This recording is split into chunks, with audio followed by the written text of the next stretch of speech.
Thanks. Good morning, everyone. I welcome all of you for today's session related to ethics and human interface. I hope all of you are keeping well. So, I can see a lot of you have thankfully been up, because my first concern was how many students will be up early morning and will be attending the session. So, good morning and welcome for today's session. So, as we are going to start with this given component associated with ethics and human interface, I would be substantiating a lot of possibilities associated with this. So, with respect to this, oh, today is Guru Purnima. Wow. So, thank you so much, Bansi. And God bless you, and God bless everyone over here who's present and focused with respect to this process. Okay, happy birthday, Aniket. I wish you the best in your journey ahead. Abhi to bhai Teachers Day in this way. I mean, Guru Purnima is different from the Teachers Day, though you can. I mean, like you can say that it is a cultural way of saying the same. Thank you so much. Thanks to all of you. Now, so as we are going to start with this given segment related to ethics and human interface, first and foremost, I would like to introduce the syllabus to all of you. Please tell us that should we make notes. Well, Lakshmi, no, not really, because see, I mean, like the pedagogy, because I believe all of you must be curious about the pedagogy that I would be following. So the method that all of you will be exposed to will be the like majority of the times I will be discussing things, because your thought needs to be formed, your process of understanding needs to be ignited, and once that is established, then you will be able to build upon the concepts bit by bit, by and by. So the method that I'll be using is I'll be like using the PPTs exhaustively, explaining the PPTs, and anything which will be extra, which is not mentioned in the PPT, I'll keep adding it, I'll keep writing it. So you will get the annotated PPTs. So nothing that probably I would say that is important and which I'm writing, that would be missed. All the keywords will be there in the PPT, so you'll be able to catch up with that. So this is what I would be sharing. And as far as your curiosity is there, Lakshmi, that what to note down, well, once in a while, suppose I'm giving an example and I'm not writing it down on the PPT, and like let us consider that or I'm expanding or elaborating upon something, but you are seeing that I'm not noting those things down. Only if I speak and you see that I'm not writing, in that situation, you can take down that part. Otherwise, I assure you that like 80% of the things to 90% of the things will be reaching out to you, like whatever is being discussed and is important. All right. So, yes, Shalu, I do teach sociology, but that's at my platform, and this is not the right place to talk about, right? Because it's just not needed. Towards the end of the session, I'll provide my mail ID. So if there is any query related to optional, that's to be entertained there, not here. All right.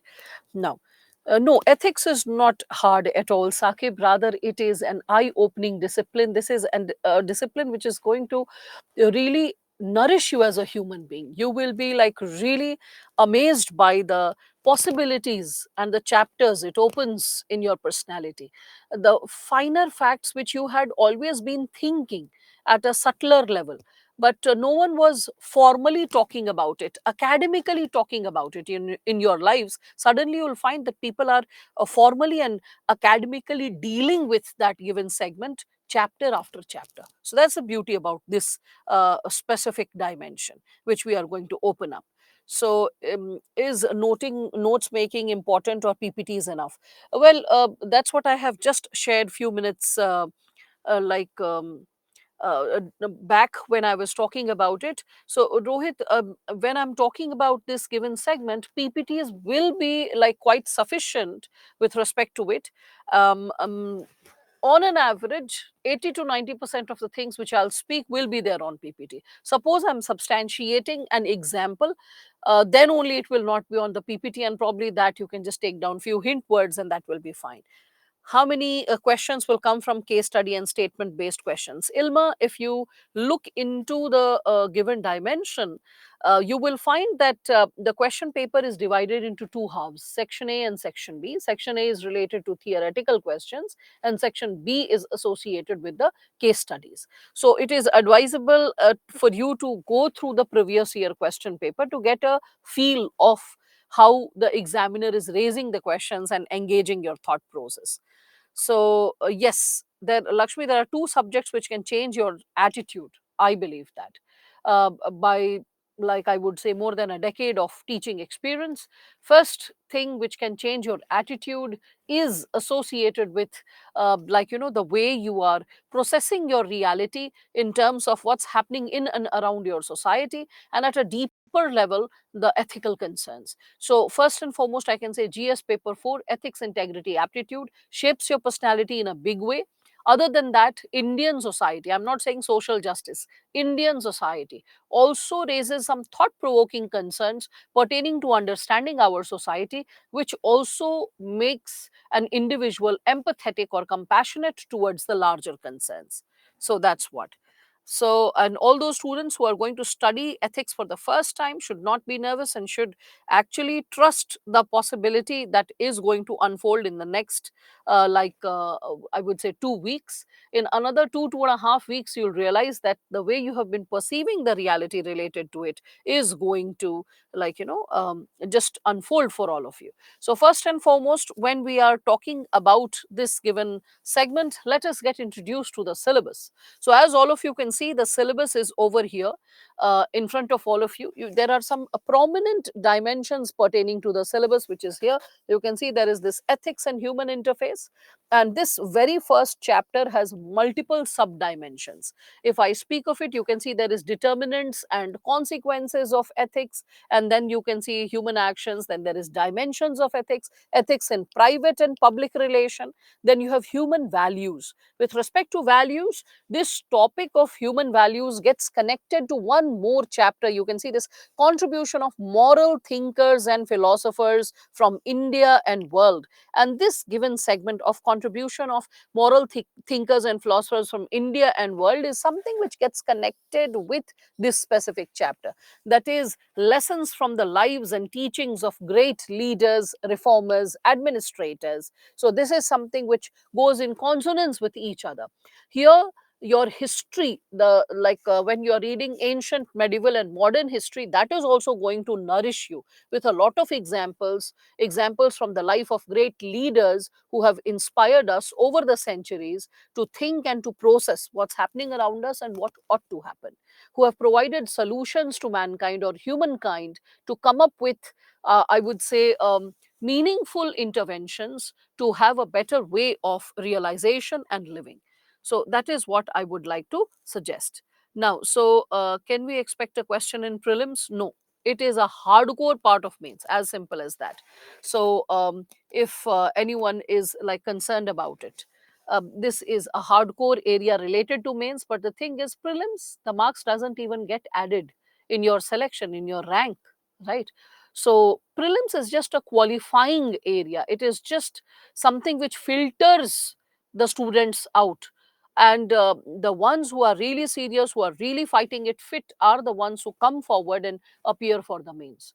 So I mean, when we are talking about this given area, this area is very, very important with respect to mains, because 250 marks is associated with it compared to GS paper 1, 2 and 3. This area is far more scoring, because in GS paper 1, 2 and 3, on an average, students struggle to get 110 marks, whereas in this area, getting 130 to 140 is also possible. So this area can give you 20 to 30 marks extra compared to GS paper 1, 2 and 3. All right. The more the dynamic the subject, the higher the possibility to score. So is Indian society included in the syllabus? Yes, it's in GS paper 1. So 250 marks, is it okay to practice it for 2 weeks? No, Misbah. In 2 weeks time, you will get introduced to all the core areas and chapters. And after that, you have to read from the basic book. Like Subbarao, the book has been provided to all of you, and the latest version of Subbarao, which has been shared with all of you, which has been co-authored with P. N. Roy Chaudhary, it incorporates all the important chapters and concerns that a student needs to know in greater detail. So I will advise that all of you should like purchase that book. All right, so I'll be sharing all of it, all those students who are like rushing up, oh, like ma'am, which book and which syllabus and this and that. So we'll be like getting into the detailed discussion related to this given area right now. So what I request all of you is that let's go systematically. All your concerns shall be addressed. Once the overview is done and you feel that your concern is yet not addressed, then you can just bring that up. So when we are talking about this, yeah, the book is very, very important, Maithili, along with the slides and PPTs, and also some material like some soft copy that I'll be sharing with all of you. So that is what. Now, with respect to this given segment, as we are like moving ahead with it, let us first get introduced to um, the first and foremost the components which are there in the syllabus. So you can see first chapter is ethics and human interface, and in this we also have a sub component of human values. The keywords I have already highlighted. So lessons and from the lives and teachings of great leaders, reformers and administrators, I said connected with history as well. Then the role of family, society and educational institutions in inculcating values. So if you notice, this paper is a combination of various subjects. The first chapter, you can see it is like borrowed, certain insights are borrowed from the component of philosophy, and the last subcomponent related to values, that is role of family, society and educational institutions in inculcating values, is something which is associated with sociological concern. Again, you can see the chapters like attitude, and again you can see aptitude, and another topic that is emotional intelligence. These three topics are associated with psychology. So if anyone claims that ethics paper 4 is all about philosophy, no, not really. It is a combination of history, philosophy, then you can find psychology, public administration, and a bit of sociology. 5 subjects clubbed together, blended together, creates the concern for this given paper when you explore about it.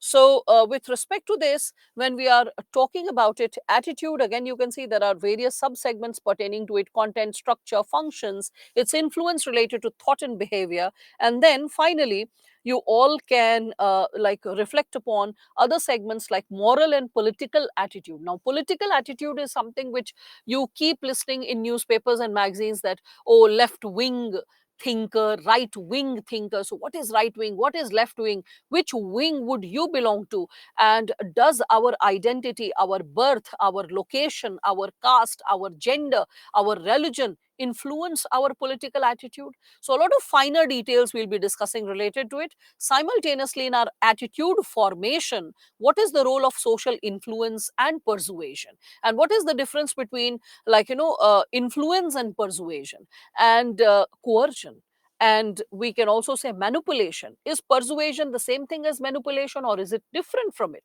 So these segments we will be substantiating further. Again, you can see the segment related to aptitude and foundational values for civil services. In this, I'll share some material with all of you so that you develop a sense of understanding related to it. Now, in this given segment, when we speak of aptitude and foundational values for civil services, you know, this is a chapter which I believe every student should also revise before interview, because this given area is something which is tested even in the interview segment, whether you have it in yourself or not.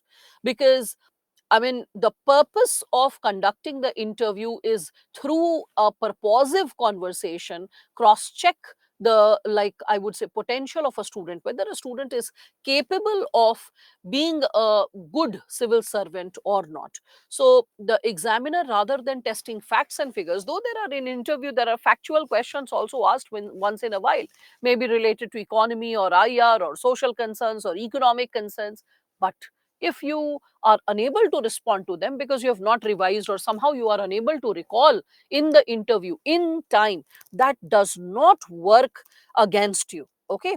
So when we are talking about this given segment, you need to understand that the very perspective of the examiner while like testing your caliber in the interview through a purposive conversation is to like get a wholesome understanding of you and your personality. So suppose a child is not able to respond to a factual question, that's okay, chalega.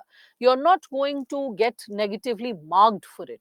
But yes, I can assure you one specific possibility related to this foundational values for civil services, and that is when we speak of it, is that like through case studies, through situation based questions, through some other opinion based questions, the examiner can put this aspect to test whether you have these given qualities or not. So it is advisable that be very thorough with this chapter, revise it very thoroughly, try to bring in the key words which are given over here as you are responding to the question in the interview, because it is going to fetch you extra marks. This is a piece of advice which I give to all of you, all the students who are present right now, that all of you should be very thorough with this given chapter, not only for mains but also for interview, that is foundational values for civil services. One of you asked that what is aptitude. Well, aptitude, when we speak of it, do you know this civil services aptitude test, CSAT? So what is this component associated with aptitude? Okay, so when we are speaking of it, aptitude will be definitely associated with the innate, I would say, skill, the innate talent, the caliber that you possess. So whether you have it in yourself or not, this innate caliber or talent can be by birth or it can also be acquired. Okay, in your case, with respect to civil services preparation, it has to be both way. Okay, and it is considered, when I'll be discussing in detail this given chapter, you will realize that aptitude, like what are the do's, don'ts, how aptitude formation takes place, how it has helped a lot of people from sports persons to intellectuals to literateurs or like successful people from all walks of life, how aptitude has helped them to become successful. So the details of it will be shared once the chapter is discussed. So all you need to do is, I would say, just hold on with a bit of patience. Okay, so that's the innate caliber, the innate potential, the innate, I would say, possibility associated with any given area. Okay, now, so I appreciate all those students who are able to like respond to it. Okay, yes, Shalu, I'll be completing the entire syllabus for you, and the entire syllabus shall be handled by me, so not a problem. Okay, so good, Nitesh, you are able to respond to it. So should we make running notes? No, not needed, not needed right now.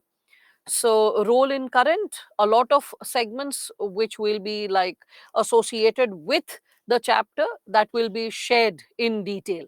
Now here, as we are discussing about it, so aptitude and foundational values, so what kind of foundational values need to be given specific attention? So there is integrity, impartiality and non-partisanship. Non-partisanship is apolitical behavior, whereby you are not exercising any kind of political favoritism. Okay, so that's also kind of an impartial behavior, but in political sense. Again, you can see objectivity, dedication to public service, empathy, tolerance, and then you have compassion. So all these keywords associated with the syllabus have to be dealt with quite exhaustively. I'll also, in the notes, I'll give you some little material related to few other I would say civil services foundational values, so that you are able to reflect upon that as well, like accountability, courage or fortitude, some smaller ones as well, because that is also something which is put to test, and if you remember it, that is something which will be helpful. So with respect to this, again, you have emotional intelligence, concepts and its utility, application in like public administration and governance, and along with that, the contribution of moral thinkers from India and world, means Western philosophers and thinkers, as well as Indian philosophers and thinkers. You can also have Asian thinkers like Confucius. Okay, again, you can see in the syllabus, you have the segment pertaining to public or civil services values in and ethics in public administration. And this is something which gets connected with your ethical dilemmas. Truthfully speaking, if you know the foundational values, so the foundational values help you to solve any kind of ethical dilemma, any kind of challenge. And truth is, these dilemmas are something which is put over here in case study. That's why I'm putting 2 stars. You can see that it is ethical dilemmas majority of the times which is put to test in case studies when we are talking about it. Okay. So along with that, we can also see that in your syllabus you have like the ethical concerns pertaining to like government and private institutions. Then you have laws, rules, regulations, and a very important sub dimension, conscience. Conscience as a source of ethical guidance. Okay. So laws, rules, regulations, definitely that can be asked. A constitution can be brought in action, legal reforms can be brought in action, that how it is a source of ethical guidance. At the same time, conscience, that is crisis of conscience, voice of conscience, such questions have been asked in 2018 and 19 if you go through the previous year question paper. Again, accountability and ethical governance, strengthening of ethical and moral values in governance, and then you can see ethical issues in international relations, specifically in IR. With respect to IR, you are finding the funding, the funding like with respect to, like, let's say terrorism, war.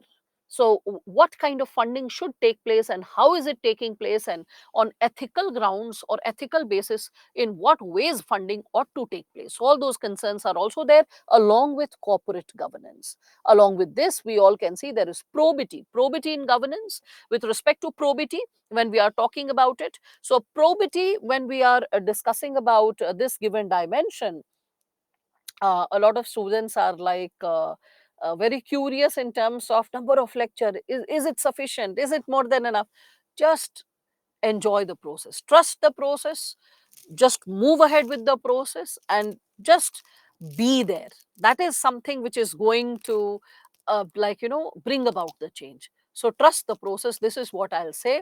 You shall experience the change session after session, in terms of the content, in terms of your capability to understand and interpret, and in terms of your capability enhancement for the examination. All right. So trust the process. This is what I can say. Dilemma, Abhishek, it means confusion. Okay, confusion, whether to do this or that. All right. So why will Indian society be taught in ethics class, Bharadwaj? I mean, does it make any sense that Indian society be taught? I mean, why would economics be taught in ethics class, or why would history be taught in ethics class? The subject which you are exposed to, that is the discipline we will be focusing on. All right. Now, so, all right. Thank you, Aniket. Yes, last year I had taken some essay sessions also. That will be again towards the month end or probably next month beginning. So that's there. Now, with respect to this, how dynamic is this? As I explain the chapters, you will understand how dynamic it would be, right? So speaking it in theory will not be possible. So for that, let me just move ahead. Which optional will be overlapping with this, Rahul? 5 optional subjects. Few concerns of philosophy, few concerns of public administration, few concerns associated with sociology, few concerns of psychology. So if you are talking about it, and few concerns of history. So if any of the optional teachers, including I, claim that, oh, it's all about this discipline, it will not be a justified way to speak of it. That's something which I have proved through the syllabus. Okay, discussing the syllabus for past 5-10 minutes. Okay, so geography too. Why to say geography? There's not a single subtopic related to geography, Kivika, right? So it's not associated with geography even distantly. But yes, it is associated with 5 subjects in totality. Interestingly, the syllabus of UPSC Ethics, Integrity and Aptitude is a blend of 5 disciplines, beautifully created with respect to what all segments a future civil services aspirant, okay, or a future civil servant needs to be empowered with. Okay. Yes, certain segments, Sakib, will be associated with law. Very briefly, when we are talking about ethics, we'll be comparing it with law, religion, all of it. Now, so, as we are moving ahead with respect to this, you can see in probity in governance, we have concepts of like public services, the philosophical basis of governance and probity. Then we have information sharing and transparency. So here it gets connected to your current or contemporary information. Like you can see this right to information, other than right to information, citizens charter, utilization of public funds, quality of service delivery, challenges of corruption. These are related to current affairs. Anything anything which is happening in and around us, that will get connected. Similarly, in the previous topic also, ethical issues in international relations, corporate governance, these are associated with current affairs. And a lot of examples, I would say, can be picked from our day-to-day lives and associated with all the previous chapters as well, which is over here. You can see this, that is attitude, aptitude, emotional intelligence. You'll see that I'll be picking your day-to-day life issues, experiences and examples and consolidating it fit for all of you, whereby you'll be like, oh my god, yes, this is something which we experience on day-to-day basis, and okay, this is associated with ethics. So this is a highly, I would say, contemporary subject to go ahead with. So with respect to this, you also have this component of case studies on above issues. Mind the word above issues. Above issues means you can get case study on emotional intelligence, on civil services attitude, and then you can get something associated with civil services aptitude also. You can get something associated with probity in governance. Okay, a question related to like a private sector, because public and private sector both is there in the syllabus. So you a case study can be given that you are a manager in a private sector, or a person is a manager in a private sector, and XYZ is the condition. So in that condition, what should the person do? Okay, so case studies will be associated with all the above chapters in some or the other way, whereby you will have to like look into the concerns associated with the, we can consider all the above chapters and their application per se. All right. So second last topic is more overlapping with governance topics. Yes, that's why I said public administration is the optional. If you see second last and last chapter, it is connected to that. So this will be in minuscule portion, like connecting with other disciplines. I mean, like, yeah, in a way, you'll realize it as it unfolds. Now, recommended areas which students who have a lot of time, for them, I have created something much more exhaustive. Students who have less time to prepare, for them, Subbarao. Okay, this is the book that has been provided to all of you. So this PN Roy Chaudhary and Subha Roy. So this is something which has been provided to all of you. So this book is one stop solution to begin with. Okay, so this is a must. If someone else is like let us say, so this is like one stop solution to like prepare your basics. If someone else is interested to read furthermore, do some reference reading, then gist of second ARC, this gist is important, I would say, even for paper 2 governance, social justice, not just GS paper 4 ethics. So like, and if you are a student of PubEd, तो फिर तो कुछ कहना ही नहीं है. Or so with respect to this gist of second ARC, I'm saying gist, not the entire second ARC, just the gist, and you can very easily find it. Okay, the moment you Google search, you find gist, like umpteen options like available related to the gist. So just like, you know, once I complete the syllabus for all of you, once the entire segment is done, then you pick the gist, and what you have to deal with it is that you take the gist and tally it. Specifically, it will get connected to your second last and last chapter. Once in a while, in the earlier chapters also, when the gist gets connected, I'll keep mentioning that in this report, 10th report, this one, 4th report, this one. So you'll see that I'll keep mentioning that. So you'll keep getting a clarity how to put the gist to use. Again, the psychology book of NCRT standard 11th and 12th, I told you attitude, aptitude, emotional intelligence. These topics are there in the syllabus. You want to do some extra reading, this is there. Okay. With this is the Byju's book. People who are asking, ma'am, Byju's book, bhaiya, yahi to hai Byju's book tumhara. Subha Rao and PN Roy Chaudhary is the book that was provided to all of you. So this is the one which you have to deal with. Now so कभी author का नाम भी देख लेना चाहिए time pass में, देखिए कौन लिख रहा है, right. Now with respect to this, so yojana, when we are talking about it, you can also see this that good governance, there was a yojana dedicated for it. In archive section you can find it. So 2013 inclusive governance, 2013 reforms in public administration, 2014 again September 2020. So in this, a lot of interesting articles have been consolidated of, I would say, administrators, think tanks, academicians, and you can take certain examples, cue points and insights which can also help you to build the content for certain chapters. So Yes, students who have less time, I imply, yes. Students who are going to write mains this year is what I imply. Students having less time. Students who have more time, after the chapter is covered, they can indulge more. For the simple reason is that, yeah, the Byju's book is bulky for the simple reason every single segment should be discussed in greater detail. No, why should one like deal with things in a flimsy manner? So once you are thorough with it, you are going to um, realize that greater reflection, greater reading improves your, like I would say, acumen to write, to think, to have the right set of jargons, words. And voracious reading always helps. It helps you in essay writing, it helps you in answer writing related to all the four GS papers, it helps you to even speak smartly in the interview.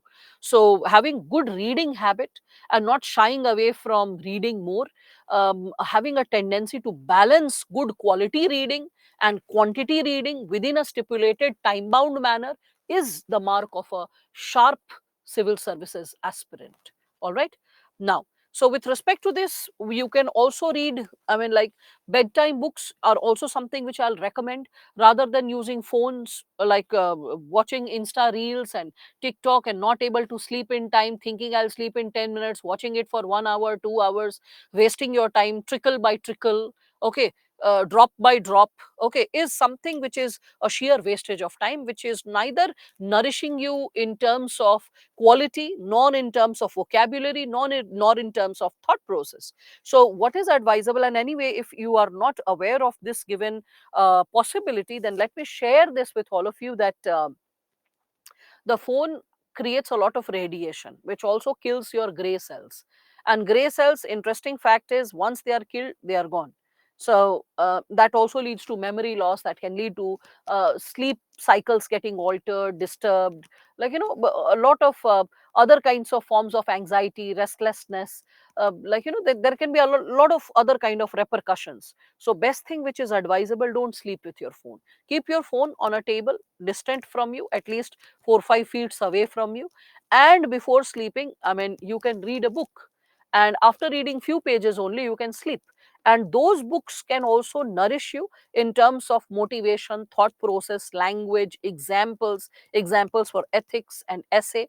So a few books which I can recommend is, you can see this My Experiments with Truth, Mahatma Gandhi, Verghese Kurian's autobiography, Swami Vivekananda's book, that is Karma Yoga, or his biography can also be read. You can also watch videos which are of Michael Sandel.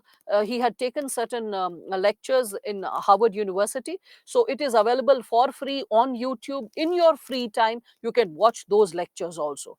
I will also advise you to memorize few interesting quotations related to key words which are there in your syllabus from Goodreads. I personally like this website because its quotations are thought provoking. Even you can, manipulate some quotations or abbreviate certain quotations, take a gist or take a phrasal expression from a quotation and make it a part of your language. That is also the thing that is possible. All right.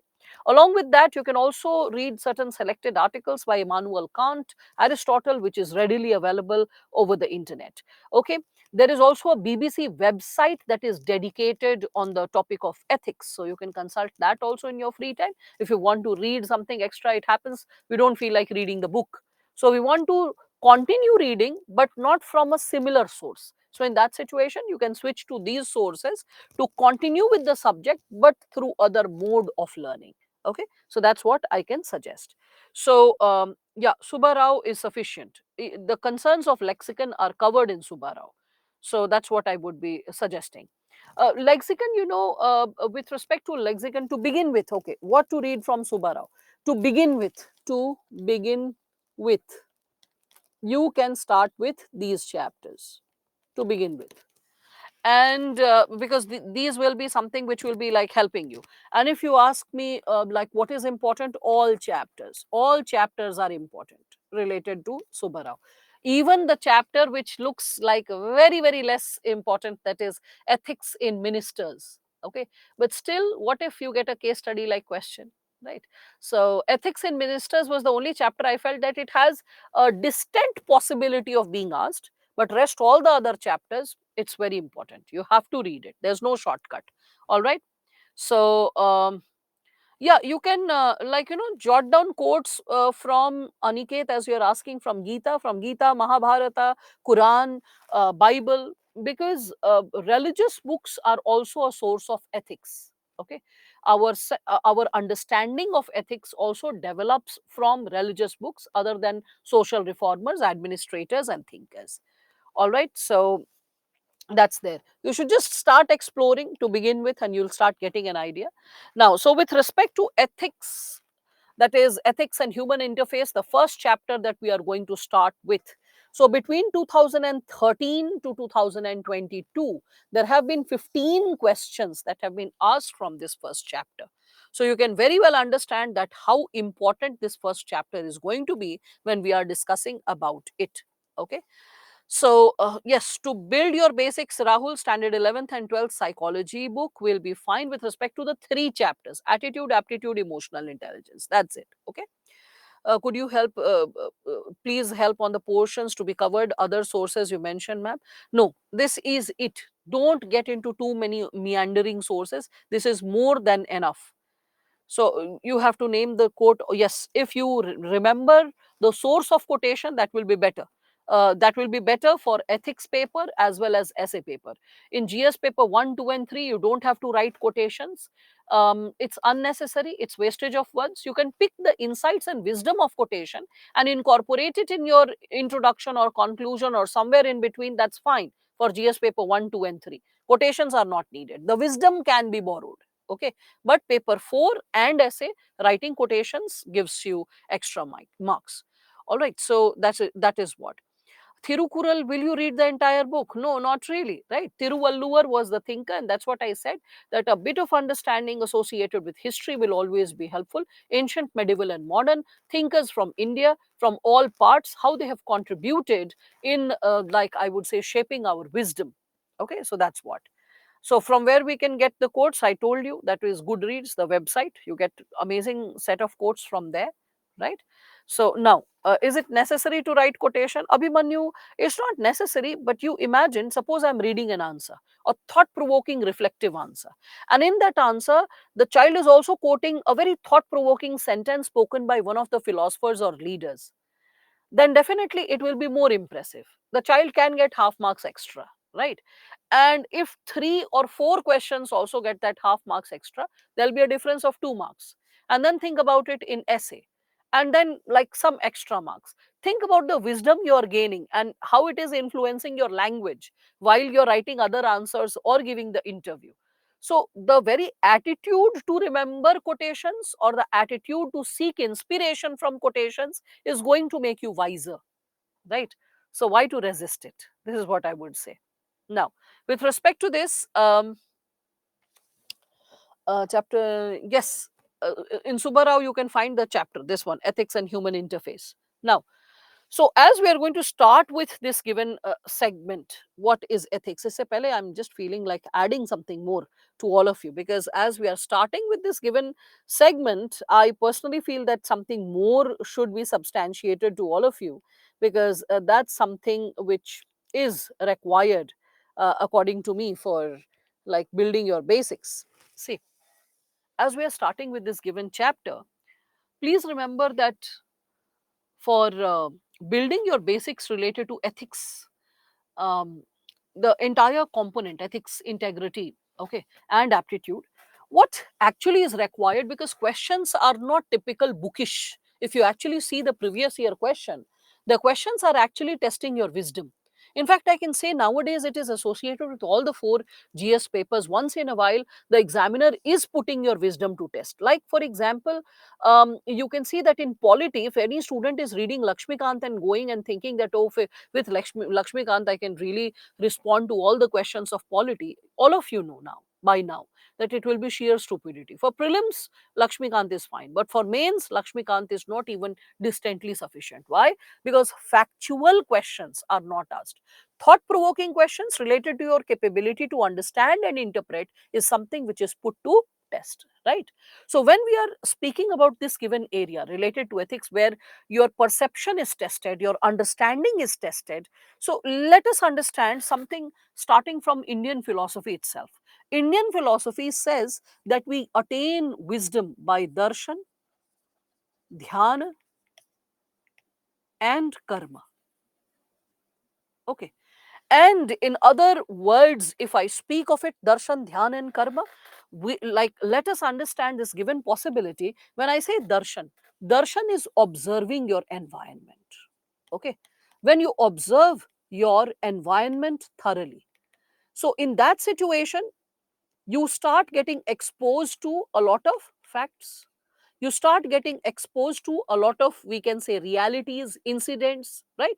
So first and foremost, like when you're reading a book, you're getting exposed to a lot of, I would say, facts, issues, insights. So it's like first step of learning is darshan, whether you're reading or observing. Okay, so that's what observe, darshan. Then comes the component of dhyan. Dhyan means contemplation. Contemplation, whatever you read, whether it's a newspaper article, okay, and whether it is associated with a theory written in your book, a lecture which your teacher has taught, contemplate that whatever is going on in the news, how is it connected to the theory that has been taught to me so far. So connecting and reflecting, so that is contemplation when we speak of it. So contemplation, or other word which is a deeper and better word, is introspection. Okay, that's dhyan. And then comes the component of karma. Karma is application. This application part is something which is required for nowadays majority of the answers. See the essay questions. I mean, people say, oh, philosophical topics are asked. Are you supposed to write philosophy in essay? All the 8 topics? No, not really. The examiner is not interested to, like, read philosophy in your answer, whether essay or in ethics. The examiner wants to see who you have become as a personality, how deep, how curious, how connected you are as a person. So application is something which is put to test when we are talking about it. So darshan, dhyan, and karma. So darshan is observation, dhyan is contemplation, and karma is application of that. So how do you apply it? After attainment of wisdom. It does not happen overnight. Multiple levels of introspection and contemplation leads to the ease and fluidity of attaining wisdom, and with that wisdom, like, responding like effortlessly all those questions that have been asked. So majority of the students are at the level of this darshan, facts. Book में रट लो, यहाँ रट लो, बस facts, facts, facts, ये वो Telegram channel type facts, facts, facts. So majority of you are at the level of darshan. Few of you are at the level of dhyan. In fact, I will say a lot of students who, in fact, tend to get selected are also the ones who are like at the level of dhyan. Dhyan here does not mean meditation, Ajay. Okay, trust your teacher. There can be things which your teacher can also teach you beyond what you know. Okay, so you will be able to learn some new interpretations to the terms that you have been understanding, right? So over here, when I'm talking about it in the world of philosophy, darshan, dhyan, and karma, so when we are talking about the possibility of as you suggested, meditation, so what do you do in meditation? You contemplate over the issues, contemplate over the facts, contemplate over what is there, why is it there, how is it there, what possibilities it can create, what dimensions it is opening. So that's what. So contemplate, introspect when we speak of it. Okay, and after contemplation and introspection, then we go ahead with the possibility of what? Application. When we apply, when we apply the wisdom in totality, thoroughly. Okay, so this is something which you'll gain little later. Speaking about it right now will be like not advisable, but I can give you a glimpse of it, I can give you a hint of it. Okay, so for example, I can just give you an insight. Like, let us say if I'm talking about Mahatma Gandhi, right? So Mahatma Gandhi, what happened? You saw, I mean, you read about him, that Mahatma Gandhi, when he was traveling through the train and he was thrown out of the first class, when he was denied an entry because of racism being practiced. So Mahatma Gandhi, when he was thrown out of the train, at that time he was Mohandas Karamchand Gandhi. So he observed the fact that, oh, I have been a victim of racial discrimination. And then he contemplated that as a lawyer, I can fight the case and I can win the case because I have the proof that I had class 1 ticket, but I was not allowed to board. I was kicked out. I was humiliated. I was abused. So when you contemplate, when you introspect, what are the ways in which I can fix the situation? So he realized that he can fix the situation because he's a lawyer, he has all the right proofs, he can fight the case and he can win it. But with deeper levels of introspection, he realized that my crisis is not just my crisis. There are hundreds and thousands of people who are victims of racial violence. It's not just I being thrown out of the train. It is any person who is having a darker skin can become the victim of it. So it's not just my individual fight. It is the fight of millions of others. So I should not individualize the fight. I should connect it with the larger concern of the people. And with that, when he started protesting, when he started contesting, and then he realized that just going to the court is not the solution. There is something more than that. Peaceful protest and protest in multiple ways is required, and not resorting to violence is required, because it is very easy for army to crush, for police to crush those who are resorting to violence. It is very easy.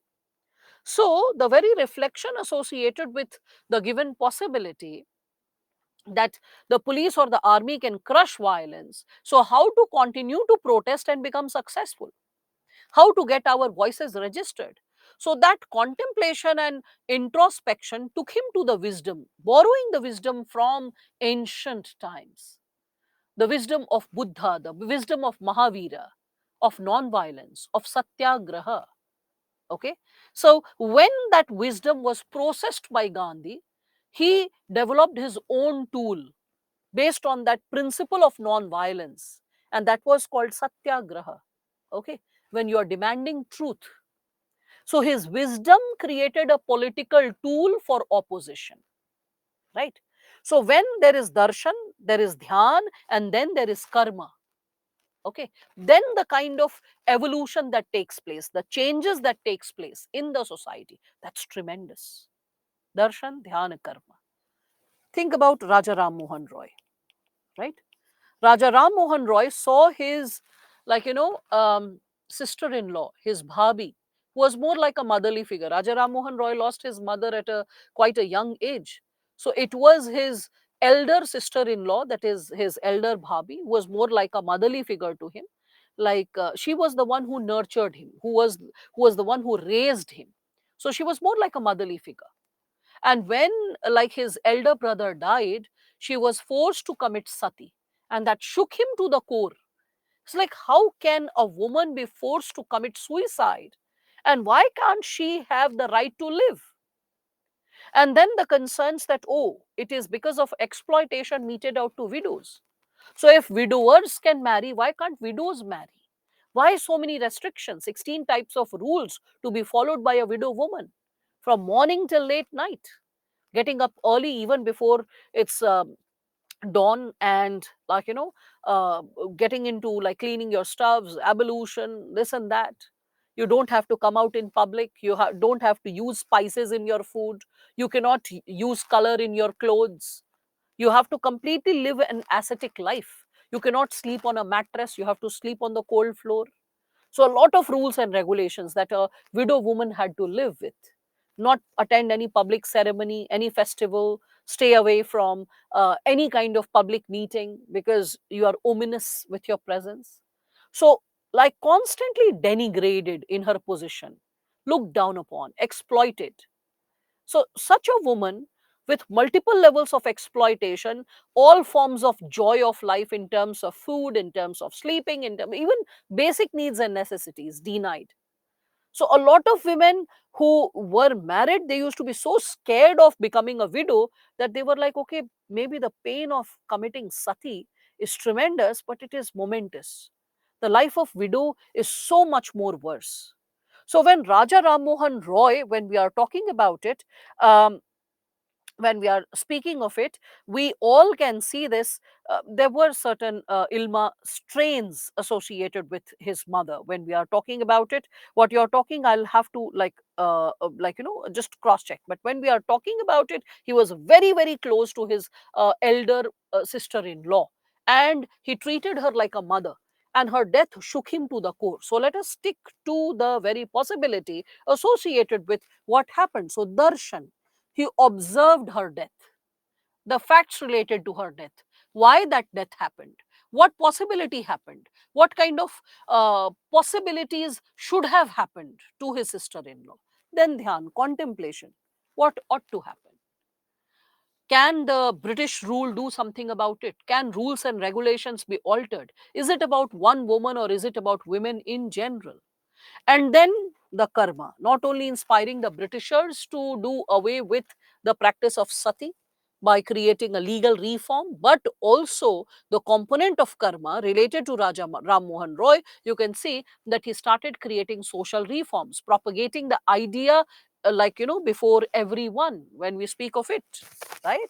So when we are talking about darshan, dhyan, and karma, you can see the same inspiration, this darshan, dhyan, and karma, inspiring a lot of leaders. And not just that, we can also connect that this idea of darshan, dhyan, and karma has to be observed with various possibilities when we are talking about it. Okay.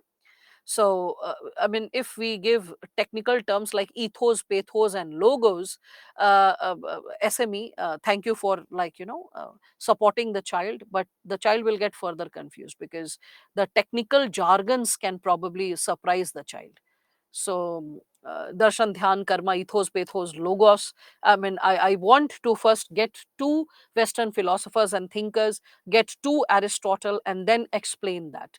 All right. So, Shanavaz, good that you raised it, but let us have some brief understanding of it associated with this given dimension. So, in this paper, you'll realize that from the preamble to the DPSP to the fundamental rights, even to the way we start arriving at solutions related to constitutional morality. What is our constitutional morality? How are we arriving at constitutional morality? How we go for legal amendments? How we go for a lot of amendments associated with our present reality? How we try to find solutions to it? That is something that comes from this darshan. First, we observe what's happening, then contemplation, what ought to happen, why it ought to happen, and then the karma, which leads to the all forms of reforms which happen in the constitution or in the law of the land. Again, we can see this with respect to science and technology also. Science and technology, like issues related to euthanasia, cloning, surrogacy, anything which is associated with ethical concerns, right? Three parent baby, abortion, genetic engineering. So, first and foremost, we get into observing the facts, and then we get into the debate associated with it. A lot of, I would say, moral inquiry from within, that what is right, what is wrong according to us, why is it right, why is it wrong, then pooling in all our moral inquiries together and making it a community based inquiry, and then trying to find a formidable solution to such ever increasing, we can say, dilemmas and problems that we are constantly suffering from. So when we are talking about the paper of ethics, please understand, finding one stop easy solution is not something that is possible. So when I say wisdom, what I imply to say, with GS, all the three papers, plus daily observation, plus I would say, and daily observation, when I imply to say, so daily observation is something which is associated with all kinds of news that we are reading, in different types of newspapers and magazines. So, plus we can say examples from all forms of media, examples from media. Okay, so all these three segments is something which is going to create our, I would say, okay, so it is something which is going to create our knowledge. Okay, And this knowledge base, so it will be associated with all kinds of issues. It can be political issues, economic issues, social issues, okay, administrative issues, issues pertaining to governance, okay, all of it. So ethical concerns, all of it. And all this will lead to we attaining wisdom for this paper. And once you attain that sense of wisdom bit by bit, that is something which is going to give you good marks. All right. So that's what is we can like we all can connect with. So hmm. Okay, interesting, Pulkit. If you want to connect it, go ahead with it. We can incorporate certain examples later. Okay, examples related to it. Right now, touching it will be a sensitive political issue, which will trigger a different kind of response and can deviate our attention from what we are dealing with. But I'll take it again. I'll take it up soon in some or the other subtopic. Now, so first and foremost, as we are starting with this, what is ethics? So what is ethics? When we speak of it, a basic like overview, because you need some technical explanation, some, I would say, academic explanation to it. So ethics, when we say what is the right thing to do, okay, so ethical, or the word ethics, it is coming from the Greek word ethikos. So ethikos implies to customs, habits, character, or disposition.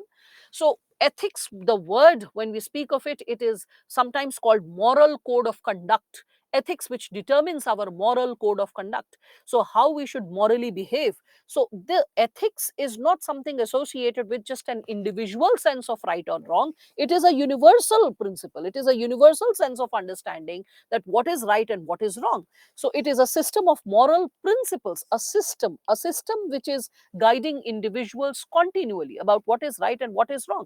So it differentiates between the two, the good and bad, the fair and the unfair, and it is codifying the principles of what is good behavior, what is acceptable behavior that ought to be followed.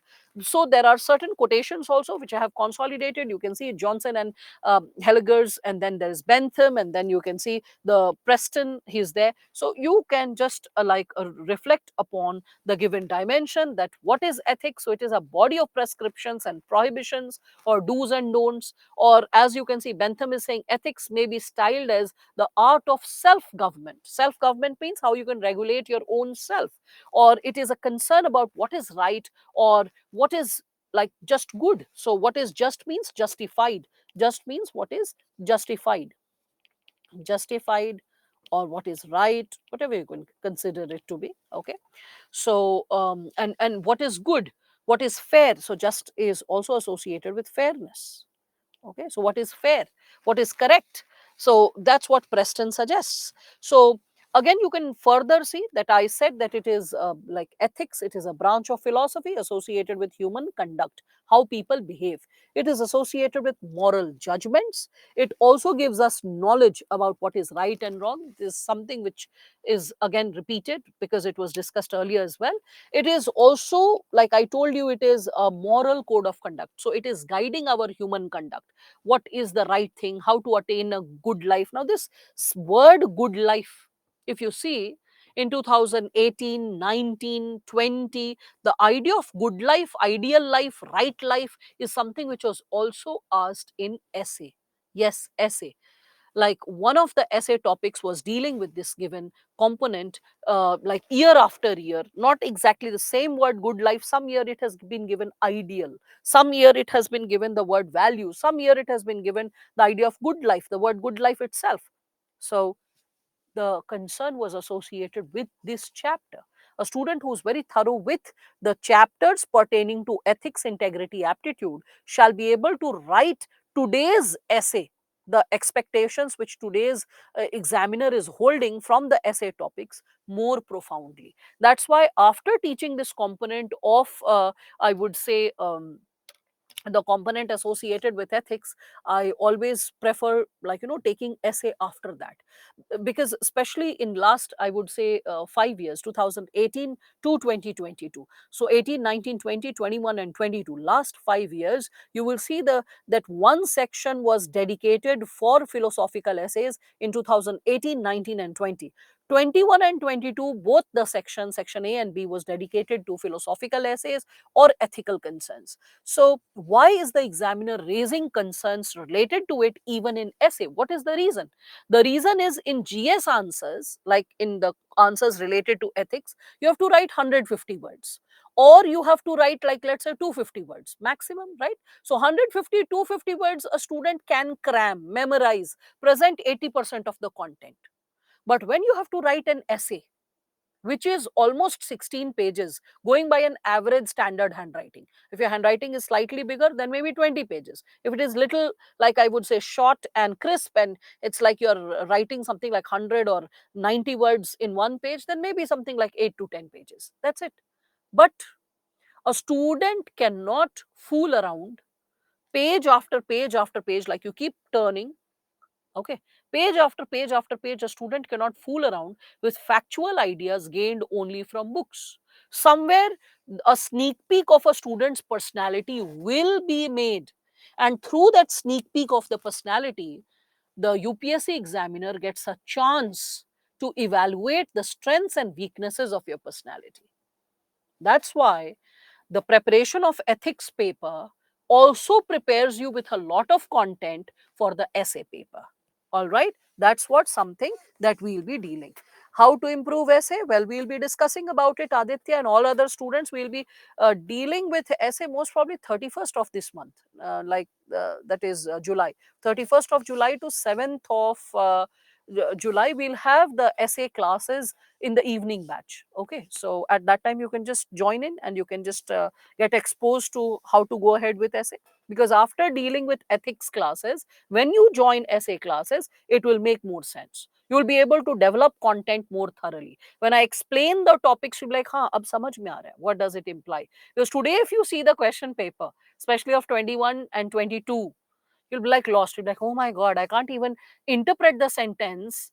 And how to write 10 or 12 or 16 or 20 pages, whatever is your reality, going by the size of your handwriting, right? So you will feel that threat today, but you will feel that sense of conviction and clarity as you're getting thorough with this given area. Now, so this was 2022 question. Ethics is knowing the difference between what you have the right to do and what is right to do. Okay, so ethics is knowing the difference between what you have right to do, means what you can do, and what is right to do. So not something which is within your power, okay, that what you can do, rather what is the right thing to do, even if you have the power, but what should be the right decision taken in that moment. Okay, so that's a very in-depth question of, like, that has been asked by the examiner. The quotation by Potter Stewart, the question, when it is asked, it is less about the thinker, who Potter Stewart is, or whether you can write a brief overview about Potter Stewart or not. No, it's not like that. When I'll be discussing Indian or Western moral philosophers and thinkers, before starting the chapter, I'll tell you how to respond to questions pertaining to thinkers' quotations. It is less about the thinker, it is more about the statement, the validity of the statement, the relevance of the statement, and if the wisdom that is given in the statement has been spoken or has parallel analogies coming from other thinkers or any other school of thought or philosophy also or not. Okay, so just getting you exposed to the level first. Don't get nervous, just see that this is the level that you have to climb up to. Okay, now let us start with, like, the simplistic area, and then come up to this level. Bit by bit we'll climb this level. Okay, by the time we are going with Western and Indian philosophers and thinkers, you'll be able to respond to such questions with greater conviction. First, let us start. So I just gave you a brief understanding related to what is ethics, what do we imply by ethics, what have different thinkers got to say about what ethics is all about. So how it is universal moral principle, it is giving us a code of conduct, it is giving us an idea what is right and wrong, how people ought to behave, all those segments you got exposed to, right? So the source of ethics, this is something, that's why one of the students asked that, "Ma'am, can we quote Gita?" I said, Gita, Mahabharata, Quran, Bible, anything. So when we speak of sources of ethics, one is religion, as you can see. So our sense of right and wrong comes from religion. God, the idea of God may or may not be there in a religion. Like Buddhism does not talk anything about God. Okay, so the idea of God may or may not be there, but what is right, that is something with respect to like the component of religion, that it is giving us this insight. Again, human conscience, conscience is there in your syllabus. Remember, I said voice of conscience, crisis of conscience has been asked, second last chapter. So conscience will be dealing with it. So conscience also guides us about, it's an innate sense of right and wrong. Let me give you an example. Like, let's say you enter a movie hall. Okay, so the moment you enter a movie hall, suppose you notice that, okay, maybe Abhishek, it's your first session, that's why you are asking, ma'am, break please. Ideally the break is given in the midst of the session. So every day, remember, the break will be around 7:45. Okay, अभी इस बात को सुनो, इस कहानी को सुनो, तो मजा आएगा और फिर दिमाग लगाना, ठीक है? I understand majority of you are school going kids or college going kids, habituated to take a 50 minutes session. So suddenly you're exposed to a 3.5 hour session. So that is taxing your senses. But truth is, the day you become really sincere about preparation, you'll realize that preparation becomes effortless. You don't follow hours. It is only when we are kids and we are like, younger ones, that we notice, oh, we studied this much and that much. But when we really joyously celebrate doing something, we don't really care for time, right? Just imagine you watching a TV series back to back, episode after episode. You never care whether 4 hours is spent or 2 hours is spent or 7 hours is spent. You are just like lying on the couch, you are eating and you're watching it back to back. Why? Because it's a joyous experience. You're enjoying it, you are connected with it, all your senses are focused. In the similar manner, the day you start like deriving joy, tremendous pleasure, tremendous sense of connection with studies, that day your selection becomes inevitable. Or I would say success in life, attainment of wisdom becomes inevitable. Because since childhood we have been beaten up, or we have been scolded, or we have been pushed to study, so subconsciously study becomes like a very, I would say, challenging factor, isn't it? Mentally, I have to study. So that's why the pressure, that even if we are enjoying it, is like, I have to study, like that, right? So don't think like that. Anyway, I was giving you an analogy associated with this. So I was just giving you this given dimension associated with our sense of right and wrong. Kya example dena tha, udi gaya dimag se. Okay, no problem, I'll just get back to that example once again. So with respect to this uh, fact associated with human conscience, our sense of right and wrong, so like, when we are talking about our ideas pertaining to right and wrong, we derive it from our our innate sense also. Like this example which I was about to say, I forgot it briefly for a few seconds, again I'll give you. So yeah, movie hall, yes, thank you for that, Ilma and Hardeep. So like, let's say, and film theater, Pulkit, thank you. So like, let's say you enter the movie hall and you have been few minutes late, and you're seeing that there is a, like, a dog that is chasing a man, and the dog looks fierce and it's going to bite the man. And like, the man is running, oh god, save, save, save, and that leg is shouting, oh help, help, and it's just running, and the dog is just running and is about to bite, and you're like, god knows what's happening, and poor guy, he can just get bitten, and you're like, oh god, he can just get bitten, he should run little harder, oh, he should just board the bus and just run harder and catch the bus which is about to pass by. And it's like, a sea beach, and next to the sea beach there's a road, and like, you can see all that, and then this man is just running, and suddenly the dog is able to catch hold of this man, pounce on him and bite him multiple times. Okay, here, there, everywhere. And you're like, you're kind of disappointed, right? Why? Because your innate sense, your conscience guides you to be kind, guides you to be compassionate, guides you to be, let everyone live peacefully, let everyone let not anyone get, like, hurt unnecessarily, right? So you have that innate sense of peacefulness, calmness, right? Ease. Now, let me flip the situation.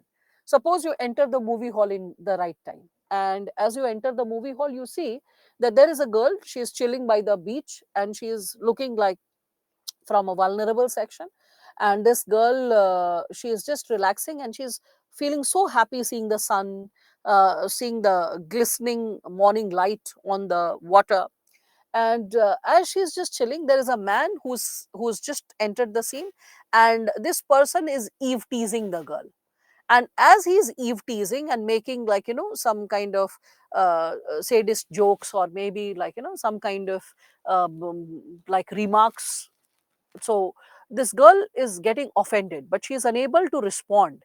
In this situation, what happens is, like, let us consider she has a dog, and the dog realizes that the girl is not uncomfortable, and the girl, she just whistles, and the dog comes, and now the dog is alert, and the man is like suddenly threatened that, oh my god, and he starts running. And the dog, because the man had made certain gestures which were unwelcoming, so, and the dog could see that the gestures are something which are making the girl uncomfortable, and now there is a whistle, a mark to chase the man. So he is chasing the man.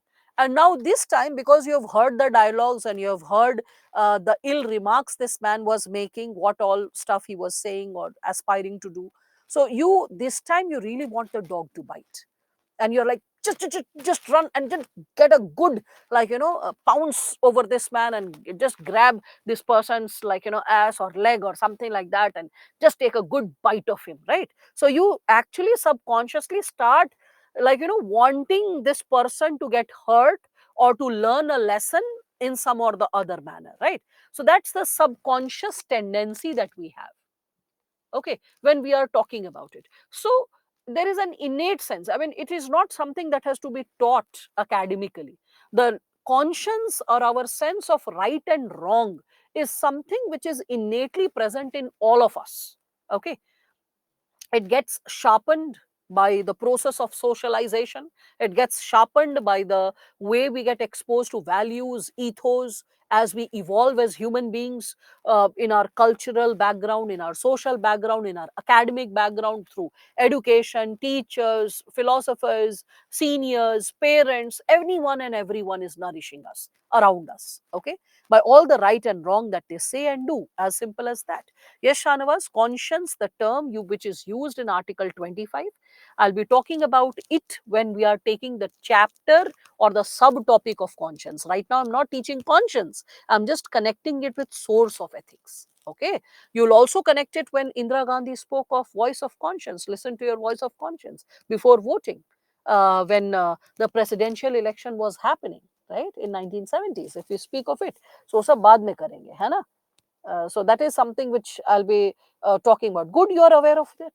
That's really interesting that you are aware of it. But what is required is to take the things at the right time, because there we'll have the intellectual space to talk about conscience for almost half an hour or 40 minutes. Here it's just a brief, like, overview that how it is associated with ethics. Now, like when Nobita takes revenge and Jian is also given the feeling of ease. Okay, interesting. So, that's what we can say. Yes, it is called andar ki awaaz, inner voice, sixth sense, intuition. All those words are used for conscience. So ethics is the wisdom of judging the things that is right and wrong. Yes, and you have seen the, like, a lot of definitions associated with it, Ilma, towards the beginning, right? Okay. So when we are talking about it as source of ethics, so sources, it can also be a logical or a rational way of like having a cost benefit analysis of our actions. What is right, how is it right, what will be the price that the society will pay, what is the price that we will have to pay in the long run, in the short run. So it is also associated with some kind of analysis, logical analysis that we make.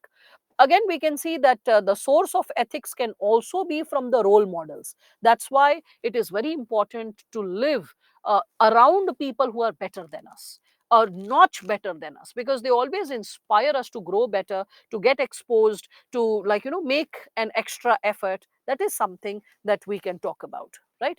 Again, you can see there is this question that was asked, that which eminent personality has inspired you the most, okay, in the context of ethical conduct in life, okay. Give the gist of his or her teachings, giving specific examples, describe how you have been able to apply these teachings for your own ethical development. Now, what is this source of ethics? So source of ethics, personality can be also a source of ethics, you can see that, right? And when we are saying personality can be a source of ethics, so it has been asked as a question. So this is a combination question. It is a combination of, like, at least two chapters, I can say. First and foremost, the chapter, we can say, the foundational values which have inspired you.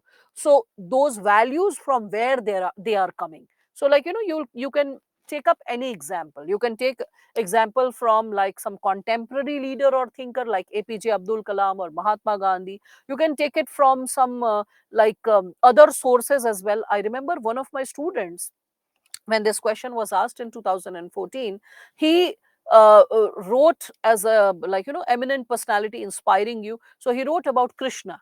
Okay, and he wrote that how Krishna and his interpretations and his speeches given in Bhagavad Gita helped this child to overcome ethical dilemmas and moral crisis in situations pertaining to confusion and the challenges that an individual experiences in day to day life. So he gave the list of teachings that he got and how those list of teachings were helpful in different situations in that student's life. So, like, giving a gist of the teaching and specific examples how you have been able to apply the teachings in your own ethical development. This is what. So, like, and interestingly, the student got quite good marks. It was like in late 130s, 136 or 138, something like that. So it was quite a formidable way. So it does not matter whether you are picking an icon. It can be a sports person, it can be a social leader, a political leader. See to it the person is not so controversial, and see to it that the person is someone who has been respected over the time period. Don't pick controversial names, because if your examiner does not appreciate that person subconsciously or is aware of a lot of negative aspects of that person, it can backfire, because the examiner will be, because when you're choosing a personality and you are getting inspired by that personality, so that means that you are exposed about the like I would say the strengths and weakness of that personality. So the examiner will have an inkling that if the strengths have inspired the person, somewhere the weakness can also impact this individual. So see to it that you take a neutral example, an apolitical example, an example that does not trigger any kind of controversy, or I would say any kind of I would say confusion per se. All right. So this is, we can see that how yes, you can we talk about our mother. Yes, you can talk about your mother, but please remember there is a word called eminent.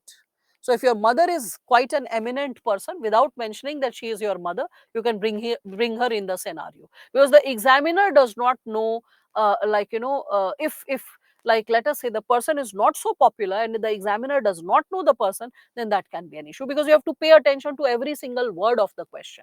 Eminent personality, eminent means the person should be known, popular, and everyone should be knowing about that person on an average. So eminent personality, then inspiring you, then ethical conduct in life, and then the gist of that person's like I would say teachings, gist of his or her teachings means how the person has carried forward his or her conduct in thought, in action. Okay, how the person has inspired, then examples that how that person's personality, thought, speech, philosophy has inspired you in day to day life, right?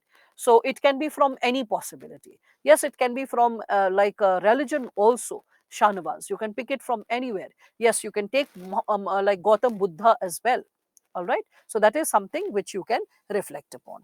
Now, with respect to this, when we are talking about it, so when we are discussing about like source of ethics, and here as we are carrying forward with our discussion, we all can see that there is this specific diagram which I have exposed you with. First and foremost, you can see there is this segment of beliefs. After beliefs, you can see there is this segment of values. After values, you can see attitudes. And after attitudes, you can see human behavior. So let us first understand that how, when we are talking about this given dimension associated with our formation of ethics and how it is like getting created, let us try to understand this first and foremost. So beliefs, what are beliefs? Beliefs are those ideas that we are holding to be true. So beliefs, when we speak of it, beliefs can be two types. One can be strong belief, second can be peripheral belief, right? So like let's say strong beliefs which we believe in, which we consider as correct when we are talking about it. So beliefs are basically a set of, I would say, information which is associated with our internal feelings. Okay, and those internal feelings can be unproven, cannot be, not necessarily that you can prove it, it can be unproven, it can be sometimes irrational, okay. But when we are talking about it, is belief is associated with that information or that idea which we feel to be true, which we feel to be correct, which we feel that this is like, worthy of holding or moving ahead with. So and that's why you can see that beliefs, when they are strong or peripheral, accordingly they influence. For example, if you talk about constitutional values or constitutional beliefs from a standard 10th child, there's a fair situation that a standard 10th kid may not be able to talk about constitutional beliefs, or maybe the child, after getting exposed to civics, can talk about two or three constitutional beliefs, because it is a peripheral belief for the child, not the most important or core belief which has shaped the personality of the child. But you ask about the child's caste or religion, the person will be able to talk about it, right, to a certain extent. Talk about any regular adult who may not be like so very academically exposed. Ask that person about the caste or religion, the person will have a belief about it. But ask the person about the constitution, the person may not be so very well posted about it when we are talking about it, right? So that is what beliefs are. These beliefs, okay, in these beliefs, the strong beliefs, they like over the time period, they can form our values. How? So beliefs, when we are talking about it, beliefs are cognitions. Okay, so beliefs are cognitions. For beliefs, other word which we can use is cognition.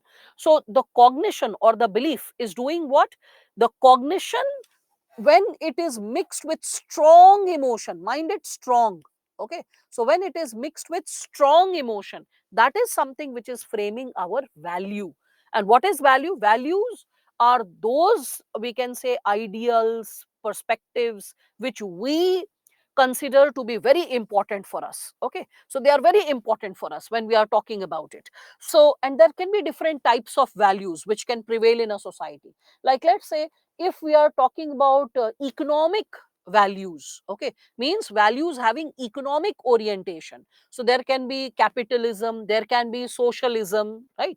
So capitalism is an economic value or socialism is an economic value. In capitalism, you'll talk about individual freedom, you'll talk about individual business, you'll talk about, like, regulation free market.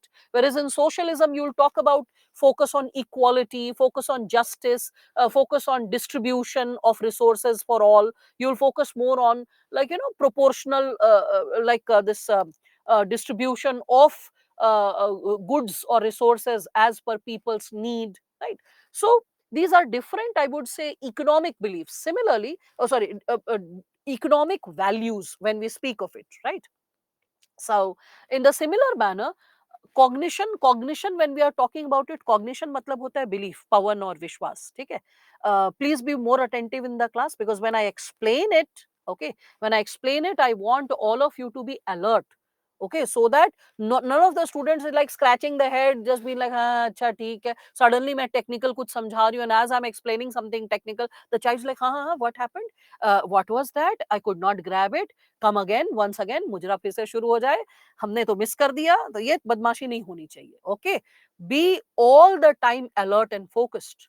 Preparation is all about, like, being in a meditative state, and meditative state means being alert at all times. I repeat myself once again, the same concept, but this time I expect all of you to be present in the moment, okay, and give your best. So, because as a teacher, I'm not only supposed to give you content, I'm also supposed to motivate you with the virtuous values that you need to possess as a future aspirant, right? Suppose you go to the interview, and suppose after few questions you are getting relaxed, and one of the board members asks something from you, and then you are not alert, so you're like, huh, what was that?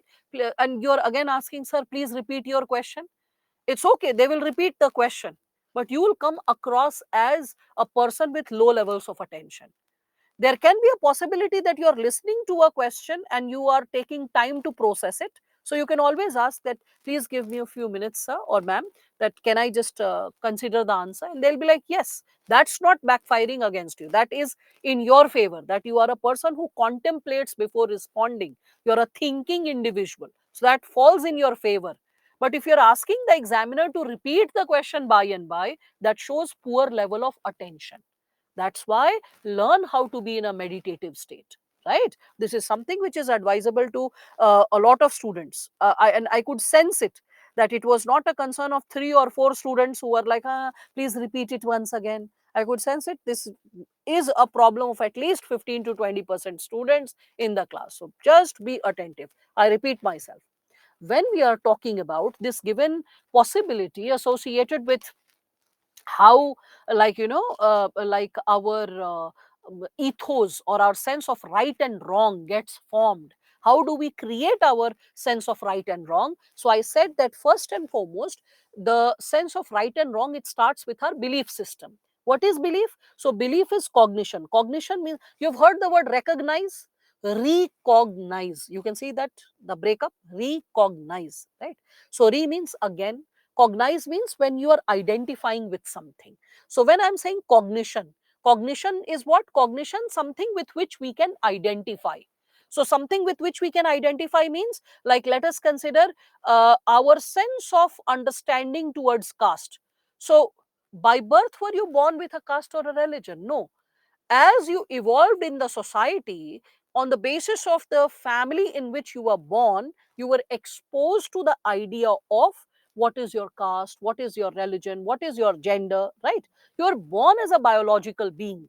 But over the time period, today, you identify with a religion, and you are very clear why you identify with the religion, why you consider it to be guiding you, why you don't follow other forms of religion, you follow a specific pattern of religion, right? So it is a part of your belief, your idea with which you are identifying, idea with which you are holding to be true. And it's not necessary that every belief will be rational, every belief will be correct. Mind it, logically it's not necessary that every belief will be correct, but for you it will be correct. Okay, like for example, if someone considers my religion is very scientific, or my religion is very humane, or my religion is, like, very benevolent, so can the person necessarily prove it with logic? No, not necessary, because there can be counter examples also of fundamentalism, of maybe violence, of maybe abuse, of maybe discrimination, which individuals or followers who misinterpreted the thought processes, they did not exercise the religion correctly. That is possible. But we form a belief, and when the belief is too strong, तो strong में मैंने आपको example क्या दिया? We have like our belief related to caste, related to religion. Okay, for example, related to caste, related to religion, we have strong belief. Peripheral belief like constitutional beliefs. So I said that you ask a standard 10th child about his caste or religion, the child will have a strong belief compared to the constitutional belief. You ask the person, what are the constitutional beliefs that you believe in? And the child, either if the child is not so academically competent, may not recall, and there is a possibility that if a child is, like, let's say, is able to think, then maybe relatively less number of beliefs the child can recall, right? So when we are talking about beliefs, beliefs are what? They are cognition. Cognition means something with which you can identify. Okay, something with which we can identify. Okay, so something with which we can, just a second, identify. Cognition. All right, I hope you are understanding this now.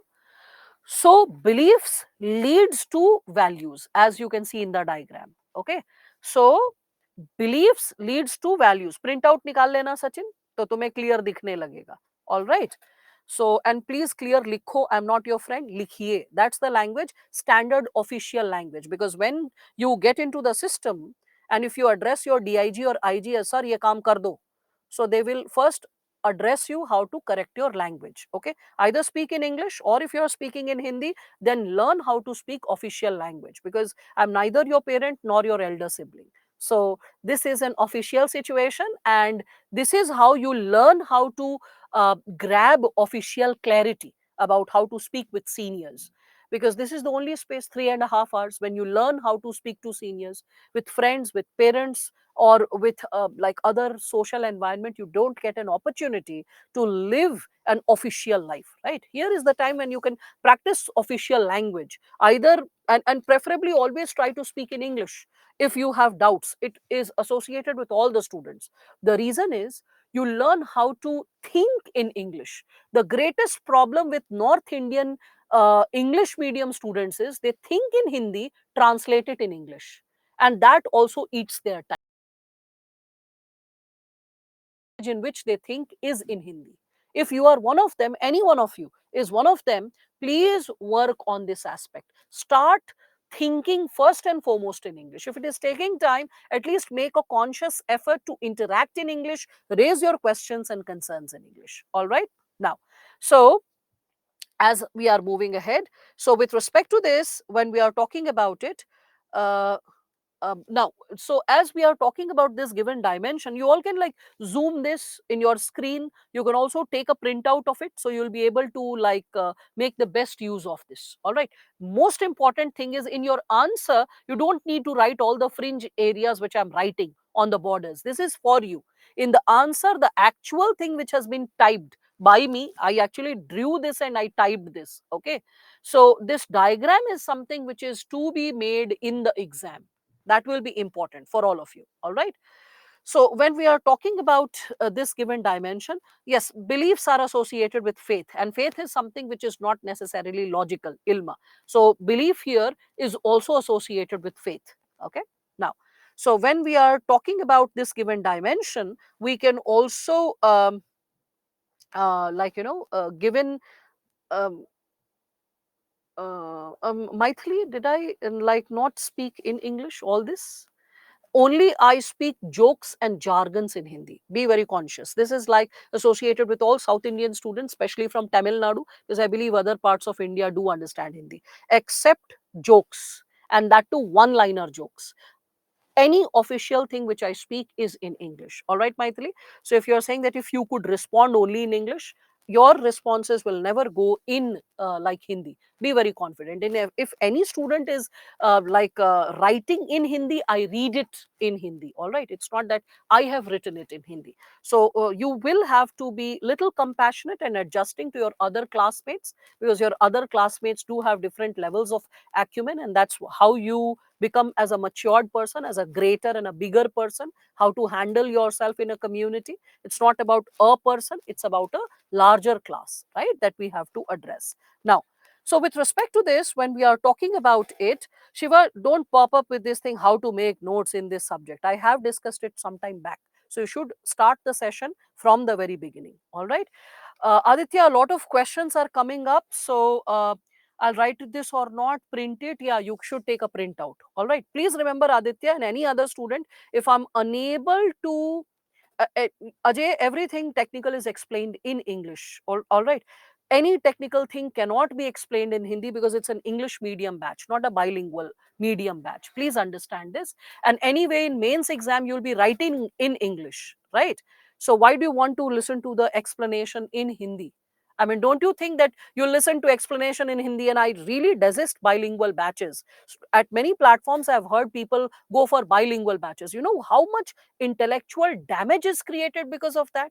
A student listens to the explanation in Hindi, develops the concept in Hindi, and gets all the technical terms in English, revises in English, understands in Hindi, and in the exam or test, ask the student what kind of dilemma the child undergoes. All right, Ajay? So please do not try to understand the concepts in Hindi, beta. Okay? Just focus on learning the terms technically correct, as well as the right set of words that should be used in your answer. Now, let us get into this. Peripheral means side, okay, something which is not core, something which is on the borders, on the side.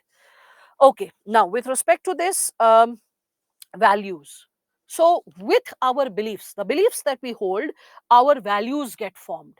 So how do get values get formed? This cognition, which all of you can see, this cognition plus emotion. So when the cognition meets a lot of strong emotion, that forms our values. Okay, so what is values? Values are the things that are important for us. Okay, things that are important for us, which we consider is something which we should always follow. Like for example, if someone holds, like I shared this example a few minutes back, that if someone holds that for the economic functioning of a country, socialist government is better. So for such a person, the person will be having the value of socialism in his or her thought process, because the person feels that socialism brings greater justice, equality, empathy, like, distribution of resources to the needy in a better way compared to a capitalist economy. Whereas a person who's supporting capitalist value, the person will be like, oh, with capitalist values there is better competency, there is greater importance to individual rights, there is greater freedom for individual needs, the individual can have a free say in the market, there is a regulation free competition in the market, so it gives like a level playing field for everyone, small or big player, anyone who's producing good services in a cost benefit manner or cost efficient manner, that person's business shall thrive. So our sets of values are representative of our beliefs plus emotions. Beliefs, when met with strong emotions, then that is something which forms our values. To begin with, mind it, there is much more to human values. Okay, human values we'll be learning little later. First, I'm just associating the concept that how the very phenomena unfolds before all of us in terms of formation of our ethics. Okay, so these values, they lead to formation of our attitude. When I say attitude, cognition was what? Belief. Cognition plus emotion was what? It was value, if you can recall, right? So cognition means what we think to be correct. Okay, what we hold to be correct. Then our strong emotion plus our behavior. Okay, plus our behavior in a given situation forms our attitude. So that means what? How do we approach a specific, how do we approach a specific situation, or how do we act upon a situation? That is something which is creating what? It is creating our attitude. So like, let me give this given situation. We can have favorable or disfavorable attitude towards something. Okay, towards a person, a place, an object, or a thing, that is possible. And that can be associated with our present environment as well as past environment. It can be associated with anything. It can be a manifestation of our past and present, or past only or present only, either of it. Okay, okay, when we are speaking of it. So like when we are talking about this given possibility associated with our attitude, so attitude is something which is inclining us to do something. Okay, inclining us to do something. For example, like let us say, if suppose I really like the batting style of Virat Kohli, or suppose I really like that the way this boy, he came back in his form, and the way he started scoring well, the way he made personality, strong personality changes in himself, suppose that leads to a positive attitude inside me towards Virat Kohli. Okay, so first is cognition. Cognition means, no, this guy is a nice person, even though I don't know the person. Okay, but this guy is a nice person, so this is cognition. Cognition means ideas which I hold to be true, which may not be based on logic. Okay, so I feel that, oh, he looks like an honest banda, he looks like a very honest person, so suppose that's a cognition. Then emotion, oh yes, like, this boy, he really stands for the game, he upholds all the right values for good quality cricket, he maintains up to mark physical discipline, he is a well trained sports person, he focuses on quality training, he focuses on quality food habits. Okay, so then I have cognition plus strong emotion towards him. Then what will be my attitude? Suppose there is a match which this cricketer is going to play tomorrow, so my attitude will be favorable, I will have a higher chance to watch his match. Are you getting it? That's attitude. Attitude is how we are approaching the situation, how we are inclined to act. That is attitude, our inclination, our approach. Okay. Now, finally, what we behave is not only dependent on attitude. Attitude plus situations determines our final behavior. Like, for example, let's say tomorrow is Virat Kohli's final match. Maybe, like, he is the captain. Suppose I'm saying, suppose he's the captain. Suppose he's going to play World Cup. Okay, and tomorrow is the final match. And suppose tomorrow is my mains exam. Now, situation is not favorable. So my human behavior will not be in favor of wasting 2 hours or 4 hours whatsoever to watch a cricket match. What I'll do is, after every half an hour, I'll just ask the score. And I'll say that once my mains exam is over, then I will watch the entire match. Though I know that I will be knowing that what is the final result, but I'll prefer to watch the match later, not risk it with my mains exam. So situations, attitude plus situations determines our human behavior, how we are really going to act. All right. I hope you are able to understand this, right? So I hope all of you are able to understand this. Okay. So, Utkarsh, what you're asking is not directly connected with what we are discussing. Can we take this up little later? Right? Okay. So, now, so as all of you are able to understand this human behavior, when that human behavior creates a feedback that further builds our belief.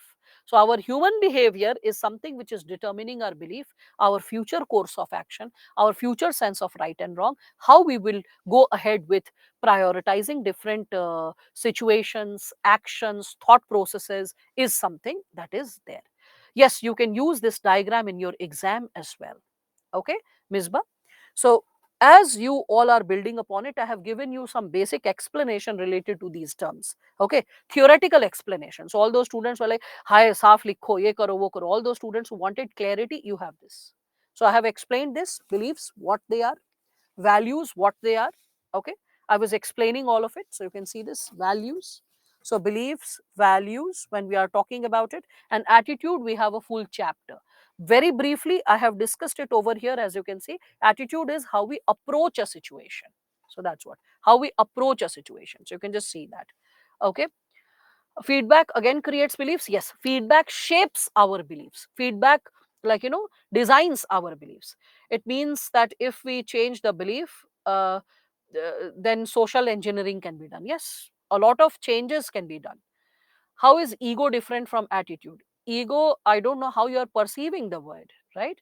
So when we are talking about ego, ego is associated with individual also. In the world of academics, ego is associated with being headstrong.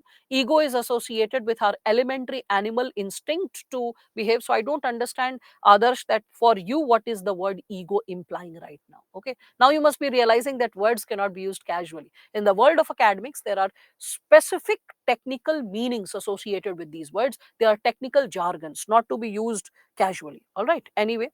So when we are talking about it, so belief, when we are talking about it, so you can find a lot of insights associated with it. So belief, can you give an example? Didn't I give an example over here that we have beliefs related to our religion and caste, right? So Prakhar, and human behavior, you can just alter the situation. Like, let's say a person is having a strong opinion about one's caste or religion, then a person forms a value about one's religion, that like, how rational or logical it is. Then what will be the attitude? The attitude will be like more favorable towards one's religion. So if there is a religious meeting, procession, prayer, festival, the person will have a higher tendency to participate. But the situation, if there is an exam, the person may not participate so very actively. So the human behavior will determine that how the person will further uh, build a belief system. Like, let's say if the person has a very strong attitude and the human behavior is strongly favorable towards that specific act, then the person's belief system will grow stronger, and other kind of related beliefs will also get like strengthened accordingly. Okay, so that's there, that's how we evolve as human beings when we are talking about it. Okay, now when we are using the word values, because we were discussing about this term values over here, as you can see. So values, what are they? They are important and lasting beliefs or ideas. Important, why they are important and lasting beliefs? Because there's a strong emotion which is associated with our beliefs, which is forming our values. Okay, values are also associated with the idea of good or bad, or desirable, undesirable. Values we gain from our environment, family, from our educational institutions, larger society. Values are associated with standards, like what should be done. Okay, we can also see that our values can also come from, like, seniors, from religious institutions, all of it. We can also assign negative values. Negative values like telling a lie is a negative value for me. Okay, not being punctual is a negative value. Kidnapping, insulting, any such crime can be a negative value when we speak of it. Okay, and values, when we are talking about it, so what they will be? They will be like guiding principle. We can say that they will be guiding principle which is constantly influencing one's behavior. Okay, one more thing which I would like to highlight for all of you is this, that please remember this at all times. Please remember this at all times, that you have to use these technical language. This technical language or this technical jargon has to come in your answer. No shortcuts. Don't try to write your own version or your own language. Remember in your school days when the teacher used to say that when you copy the language of the book, out of 5 marks, you used to get 5 marks. But when you were writing in your own language, even though the content was correct, you were given 4 marks. 1 marks was cut. Was it only for rote learning? No. It is also because you learn academic language. How else will you develop academic language? Also, academic language brings profoundness, clarity, technicality in your answer. So I know that majority of you stopped working on your vocabulary, expression, or phrasal language, or development of language in totality after standard 8th or ninth, because 10th board pressure. Then standard 12th you had to get into some engineering college or commerce or humanities related college. Humanities students still to a certain extent they work on their language, because in humanities language does play an important role. But commerce and science students, they majorly do away with it. Again, like in graduation, majority of you did not need to work on your language. So majority of you are standing with a language which is of a standard 8th kid or a standard 9th kid. So it is an earnest request to all of you that don't try to write in your own words. Try to grab the exact expression from the notes, memorize that expression, and write in this language. All right, that will fetch you better marks. Fine. Now, so with respect to this, when we are talking about it, we can also further ahead, move ahead, and then see the difference between values and ethics. All right. Few other students who are like bringing in some smaller queries, because I'm getting a lot of queries, but I'm just purposefully choosing to take it up little later, like that is after break, so that, like, we finish a sizable chunk just before the break. All right, that's my purpose, just this bit. Okay, values and ethics, so that this component is clear, because like a lot of you keep writing, and the thing is that I can respond to it only when I leave what is being discussed. So this is more important right now, because we are in the process of understanding values and ethics. So what is values? Values gives us an insight what is important for us. Important, mind the keyword. And ethics is what is right, what is wrong. Values is associated with what I need to achieve, and ethics is associated with correct action. Values may differ from person to person, or I can also say community to community. Whereas we can also see that ethics is generally considered, usually, mind the word usually, not always, because there is also a term I'll be teaching you after the break, that is ethical relativism. So ethics, usually it is considered to be universal. Values, it motivates us to do a specific action, whereas ethics, it imposes constraints. What are the do's and what are the don'ts, what we should not do and what we ought to do. Okay, so this is associated with should, and this is associated with ought, in other words, if we speak of it, right? So this is something that all of you need to memorize when we are speaking of it. Further, you'll find all the more words and all the more comparisons. See this. I have created one more comparative chart. Here I have created a comparison between these three elements, as you can see, comparison between ethics, morals, and values. Okay, so you can find a lot of other segments also associated with what is right, what is wrong. When I'm talking about ethics and morals, ekdam simple language mein, ethics, when we are talking about it, what is ethics? So ethics is associated with larger society, so it can also be called social morality. And what is morals? Morals are associated with individual.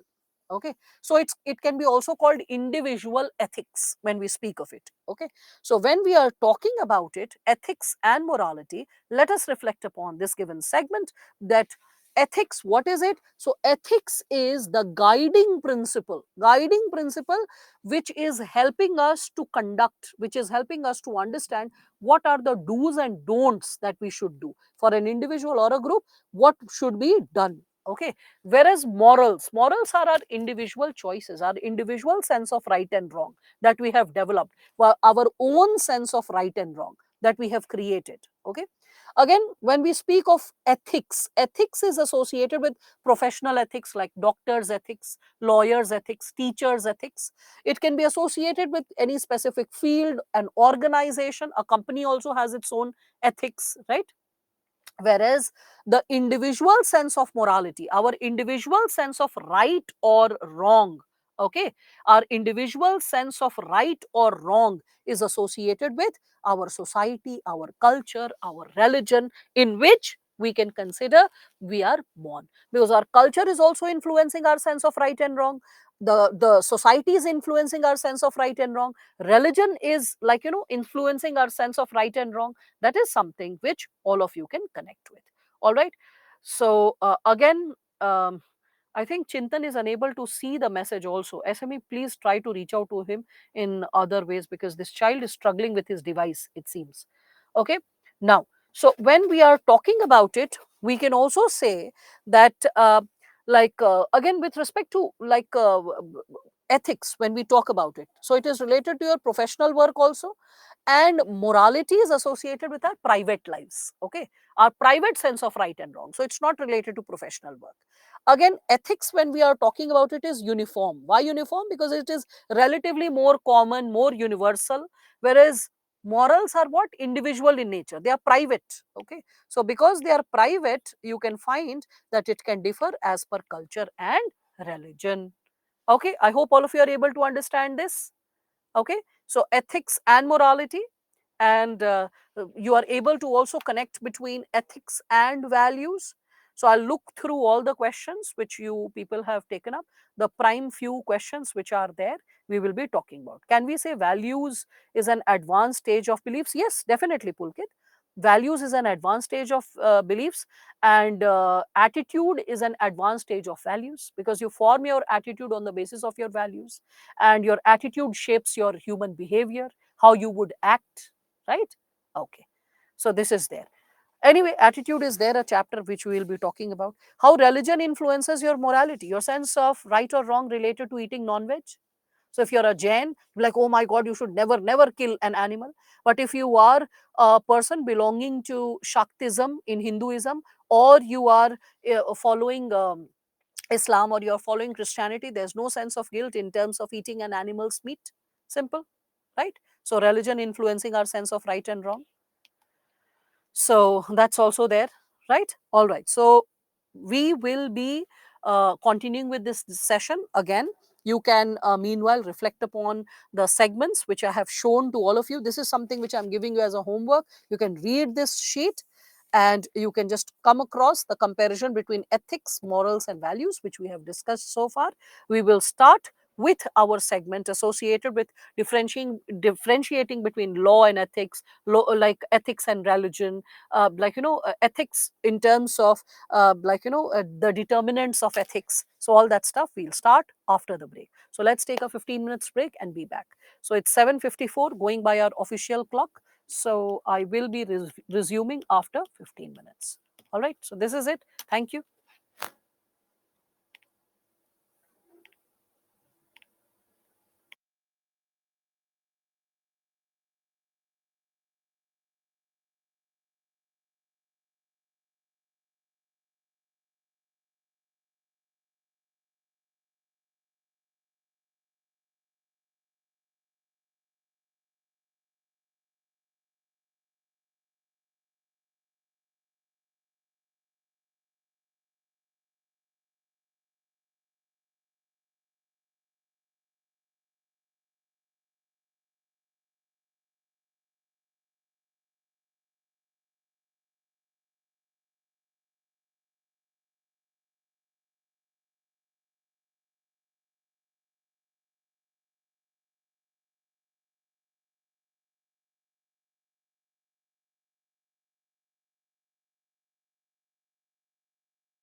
All right.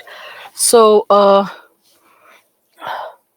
can you tell me, is your example correct? Climate change as industrialization is favorable and its impact on environment is unfavorable for all of us.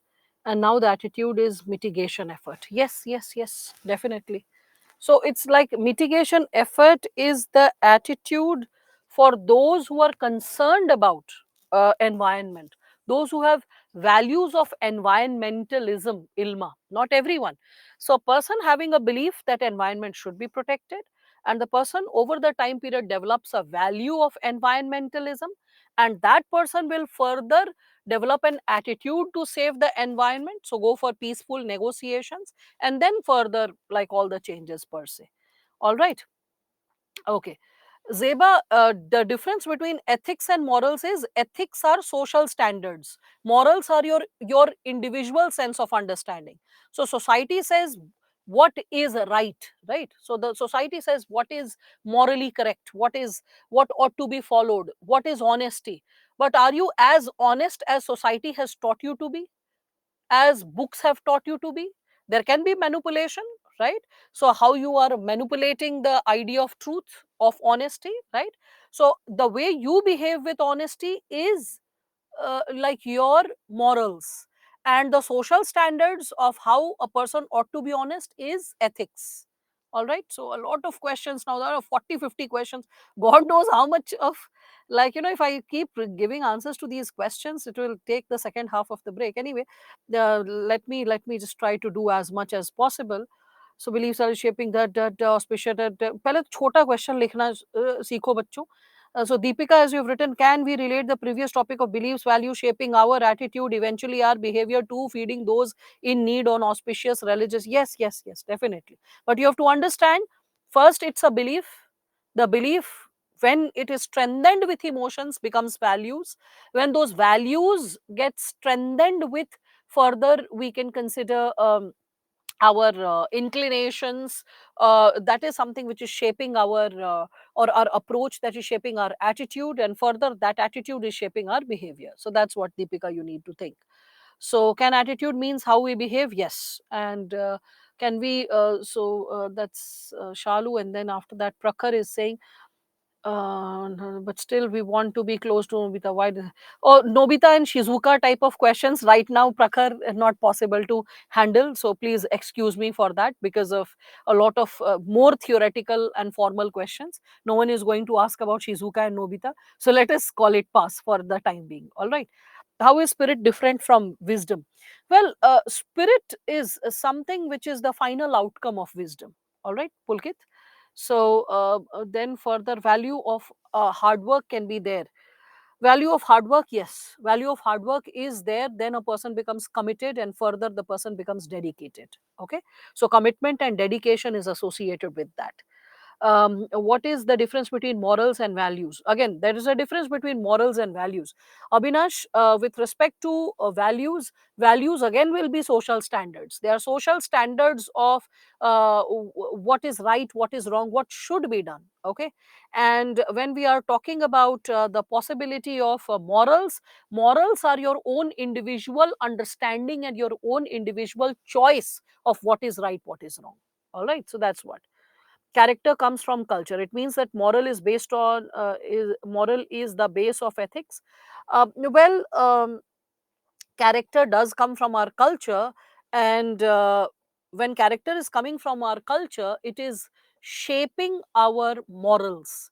So somewhere ethics, social ethics do shape our individual morals, though it does not shape exactly in the same manner the way our, I would say, um, ethics have been trained or taught to us, because we have our own individual manipulations. That's why morals are not always exactly the same as ethics or values are, because we incorporate our own individual manipulations. All right. So, can morals be negative? No, morals cannot be negative. Morals cannot be negative for the simple reason that moral is your individual sense of right and wrong. Simple. Okay. So, when it is your individual sense of right and wrong, so morals cannot be negative. If a person is not having morals, the person is immoral. Immoral means not having morals, because morals itself means that you have some sense of right and wrong. Okay, if it is negative, then it is called immoral. Deepika, belief is correct to its holder, but incorrect for others. No, that's also an absolute opinion, Shalu. Beliefs are correct for the holder, they may or may not be correct for others. For example, if you are religious, it may be correct for your parents, it may be correct for your neighbors, it may be correct for your relatives, right? And if someone's beliefs are getting too regimented, suppose a person who's hardcore fundamentalist, for someone around him or her, for that person, that fundamentalist belief would be fine, right? It is only that in the larger scenario you see that that kind of belief is not correct. So beliefs, the moment you say that it is like incorrect for others, it's a faulty opinion. There can be correct beliefs also, beliefs for being disciplined, for being punctual, for being upright, right? Again, is moral part of ethics? Yes, definitely it is a part of ethics. It's an individual ethics. इसीलिए यहाँ पे देखो लिखा भी है राहुल, है ना? You can see this is clearly mentioned that it is a part of individual ethics. Are morals and values the same? No, morals and values are not the same. Again, I have given you a comparative chart, Pawan, so you're supposed to go through it. So in exam, can come question come related to definition? Yes, Misbah. I mean, rather than asking what is ethics, they can just like connect you with the idea of how ethics have shaped your thought process and personality. Okay, so in that first you have a tendency to define what is ethics. So that's how it is there. So uh, teaches what hardcore fundamentalists, what are hardcore fundamentalists? People who are empowering or educating others with, we can say, hate speech towards other religions, and those who consider that their religion is superior or better than that of others, and those who see fundamentalism initially starts with when you go to fundamentals of your religion. There's no harm in getting back to the fundamentals of your religion, but in the process, when you start saying that my fundamentals are best and better than all others, there is a sense of superiority that you attain. With that sense of superiority, a sense of separation gets created. With the sense of separation, there is a sense of ethnocentrism, that I am superior than that of others. And with that starts a sense of, I would say, friction with others, that if someone is not following my religion, the person is not so good or not so up to mark or somewhere inferior. So that's the problem. All right. I hope the term is clear. Fundamentalism is clear. So morals and beliefs are almost the same thing. No, Pulkit. Morals and beliefs are not the same thing. Morals are standards of right and wrong, whereas beliefs are your identifications. What are you identifying with? So you can identify with any thought also, no? A thought which may not necessarily be based on right or wrong. It is just a thought, right? Suppose someone believes in caste system, so that's not the person's morals. It's not a sense of right and wrong. It's just that I identify with this community. Are you getting it? So that's what. Difference between morals and values, there is this the given diagram that has been given. Difference between morals and, sorry, morals and values अगर चाहिए तो ये वाला diagram उठाओ और इसको club कर दो. So values, when we are talking about it, और यहाँ पर भी आपको दिख रहा है, ये भी एक आपको diagram मैंने दे रखा है. So here also you all can see this given dimension associated with values and associated with morals. So you can just compare the two, those students who are thinking about it. So values are again social standards associated with shaping our sense of right and wrong. Values can be individual as well as community based, group based. Okay. And when we are talking about morals, morals are our individual set of right and wrong. They are more associated with our own individuality, our own individual sense of right and wrong. Okay, always remember moral. So we used to have in school no moral science class. We didn't have value science class. We didn't have ethics science class. Moral science, because individually the impact that has to be created for you, your own sense of right and wrong, that has to be like created. Fundamentalists are in sense extremists or radicals? Yes. Fundamentalists in their evolved level become extremists or radicals. Okay. With the Petter statement that if we have right from constitution, then after who will decide it is ethical or not, sometimes it is not violation of rule. Shanvas, the language that in which you have typed the question, the grammar is going haywire, which is making no sense. So please retype it with the correct grammar. I cannot sense what you have written. So confused with Petter statement that I have right, नहीं समझ में आ रहा है मुझे कुछ, इसको ठीक से लिखो, ठीक है.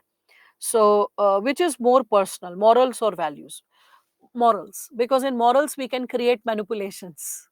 Okay, though morals are our own individual standards of right and wrong. Okay, so in values you can see that there is a definite influence of social ethos or organizational values, or we can say like a group or a community's values. So that's what. So that's what. No, Dangar, I cannot do that. You cannot instruct me that please stop queries and start teaching, because if it was your query, you would have been triggered that mera question nahi liya. Right? So please be compassionate. That's what I had said in the first half for another student, that even if you find that something is different, okay, being discussed, but please understand it is necessary for many of your friends. If I see that it's one query or it is an individual query, I am like, okay, this is like Nobita wala question. I was like, "Bhag, this is like something very individual and will never be asked." So like this is something when we have luxury of time, then I can take such queries and I can enjoy. But the thing is right now, because it's your first session, everyone is trained and struggling with basic concepts, and the like comparison between, like, let's say ethics or values or morals, this is not a concern of one student. At least 10% to 15% of the class struggles with the same words. So you have to be little understanding, Dangar. Okay. um so contemplation, thinking on observation. Yeah, I mean, Shalu, for these things please consult the dictionary. What you're saying is correct, but don't type the meanings for me, because already I'm like time pressed. Yes, exercising patience is also a moral behavior, agreed. So all right, fine, all of you are understanding this. So, Misbah, synonym of ethics. Why were you absent when I was discussing this? This is something which I had given towards the beginning of the session. So, why were you absent when this was being discussed? Meaning of ethics, definition of ethics, root word of ethics, that proves that you were ill disciplined. And when it was being taught, you were not there, right? Next time, please be disciplined and present when the lecture starts. Because, for starting your lecture, I have to get up at 4:30 to be here at 6 in time. 40 minutes of drive, and like, you have to get up and then get ready and all that stuff. So please respect the possibility of the commitment that you have made, that you will be present at 6 a.m. Okay, if any one of you is absent at any given time, then you will struggle with this chapter, because this chapter is not the one you have studied in school days. Ethics, integrity, aptitude is not a subject which has been taught ever in your life. For the first time, you are studying it formally. So, being absent in the class or entering the lecture late is going to create a flimsy sense of understanding and perception. So it is an earnest request to all of you that please, be in time. Now, so with respect to this, when we are moving ahead further, SME, please support me with other smaller queries which students have raised. So, when we are moving ahead with this given segment, morals. So, what is morals? As I was discussing it with before break, and once again we take it up. So, it is associated with a personal compass, our own individual understanding of right and wrong. It's a personal choice. For example, in Jainism, it has 5 principles. We can see that. So, these are like moral guides, how an individual should live, like 5 principles. One is truth, that is satya. Then there is non-violence, ahimsa. There is not stealing, that is asateya. Then there is celibacy, that is brahmacharya. And non-attachment, that is aparigraha. These 5 moral guides for an individual. But different individuals can practice it differently. For example, I can give you a sense of understanding that, right? So like, let's say there was this friend of mine who was a Jain, and in her society, in her community, in Rajasthan, it was practiced that one should not eat like okra or lady's finger, as you call it, whatever the word you choose, bhindi in Hindi, as people call it. So okra was something which was not consumed in her family or in her community around her. So when she came to hostel, what happened was that every time okra was prepared, she used to enjoy eating it. She's like, I love okra so much that, like, there used to be like a, used to get chapatis from the counter, but after that, like, the pulses and vegetables used to be kept on the table. So how much so ever you want to eat, you could. So she used to go for dinner quite late, and she used to say that, please, let's go for dinner. So I used to accompany her and this girl. She used to go late so that majority of the people have left the hall and no one notices how much okra she can eat. So she used to barely have half chapati, but she used to take at least 4 or 5 ladlefuls of okra and eat it because she really liked it. Now here comes the issue of moral. The principle which she has been exposed to is, don't eat anything which may have life, that is even a seed. So she said that a lot of vegetables have been prohibited from consumption. One of them is okra in her society. So, like, let's say, I'm not talking about here in terms of a broader Jain principle, but, like, let us say, in as her family value or as her social ethics. Now all of you will understand the technical terms more clearly. So the social ethics and her family values encouraged her to practice non-violence or ahimsa by not eating okra on a on any basis, not regular basis, not at all, not eating okra, because seeds have life and okra has a lot of seeds inside it. Okay, so that was a vegetable which was not consumed in her family. But in the hostel, she exercised her own moral principle. She's like, eating vegetables is not committing crime, or it is not killing life. The vegetable has already been taken from the plant and it is drying, so it will not bear like plant, so I am okay with eating this specific vegetable. So she enjoyed eating okra, and that was her personal moral put to exercise, her own individual sense of right and wrong, which may not always be in consonance with her family value or her social ethics. Are you understanding this? So values most of the times, okay, values most of the times are in consonance with the ethics and values. Okay, morals, our individual morals are most of the times in consonance with the ethics and values that we are exposed to. All right, except sometimes when we manipulate or modify our morals. I hope all of you are able to understand the difference. Morals, huh? However, ultimately it is the individual choice. This is what I was talking about. Individual choice of which morals do they actually follow. So that's your choice, your sense of right and wrong. Hence, morals are what? The principles of right behavior which we use to judge human character. So, morals, when we are talking about it, morals are our own prevailing sense of standards of behavior. Why prevailing? Because we are enacting upon it. Morals are dependent on our enactment, right?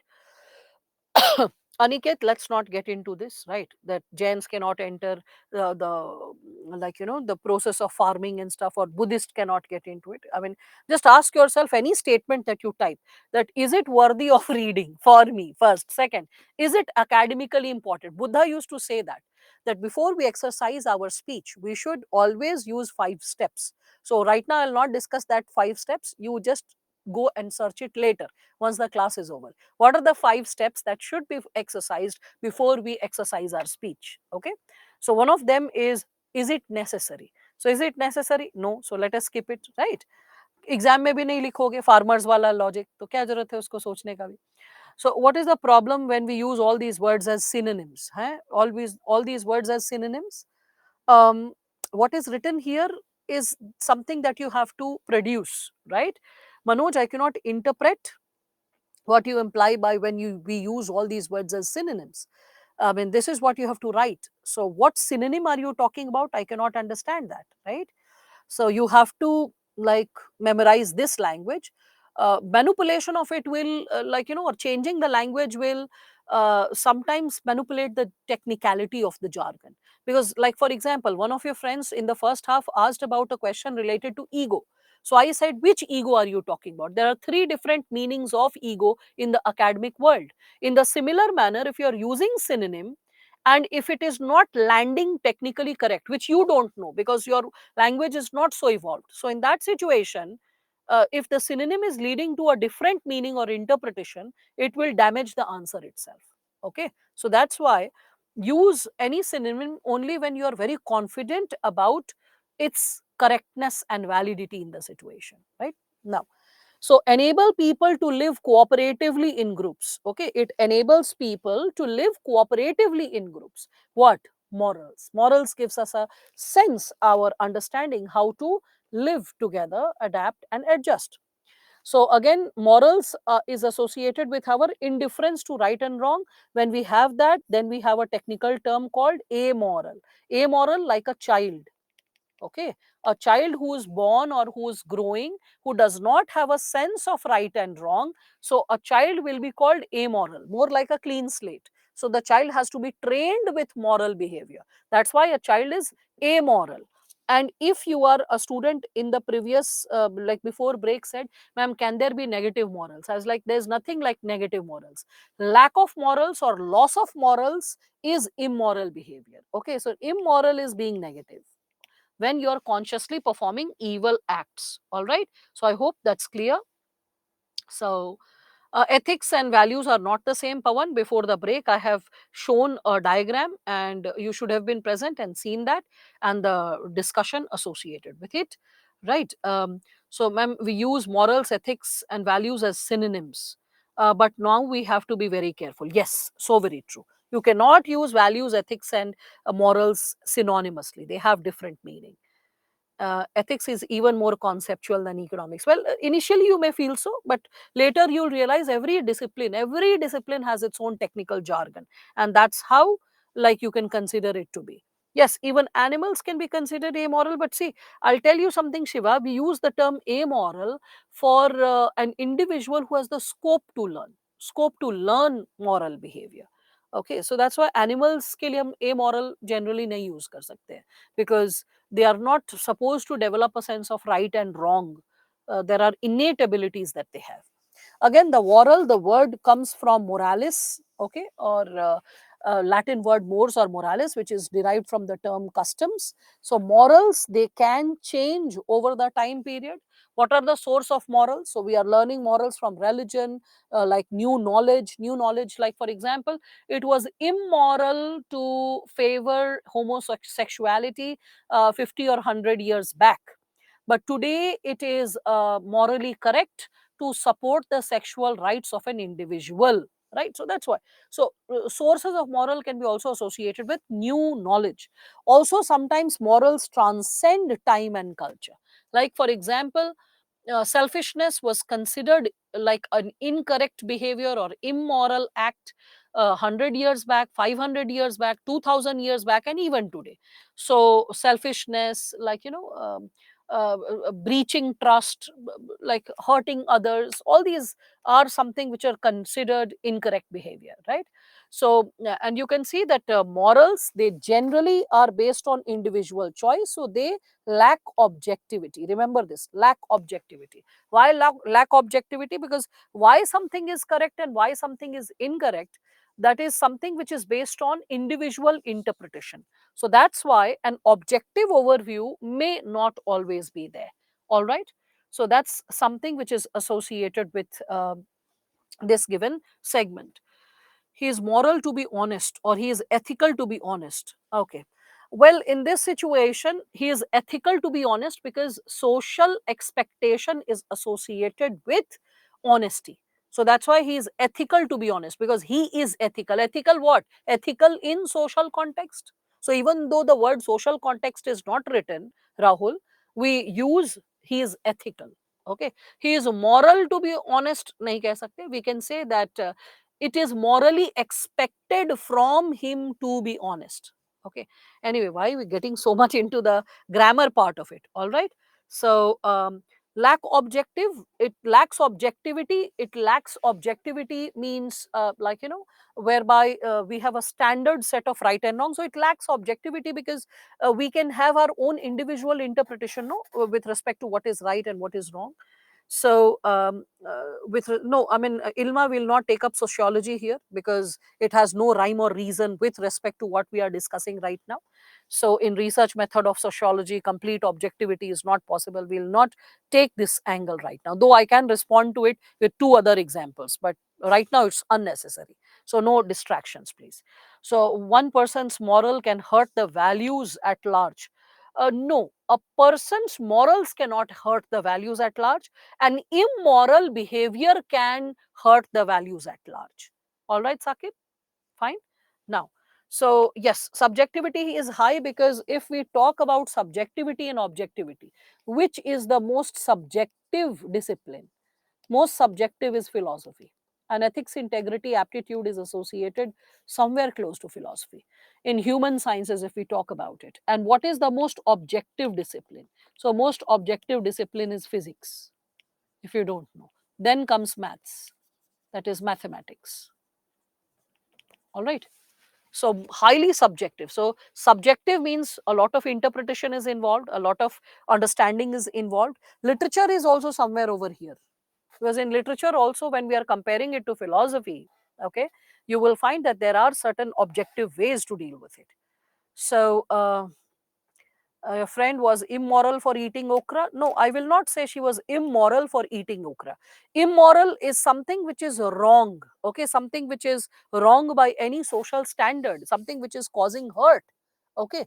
It could have been considered morally incorrect by her family. Why will I consider it to be immoral? I don't have any such standards, right?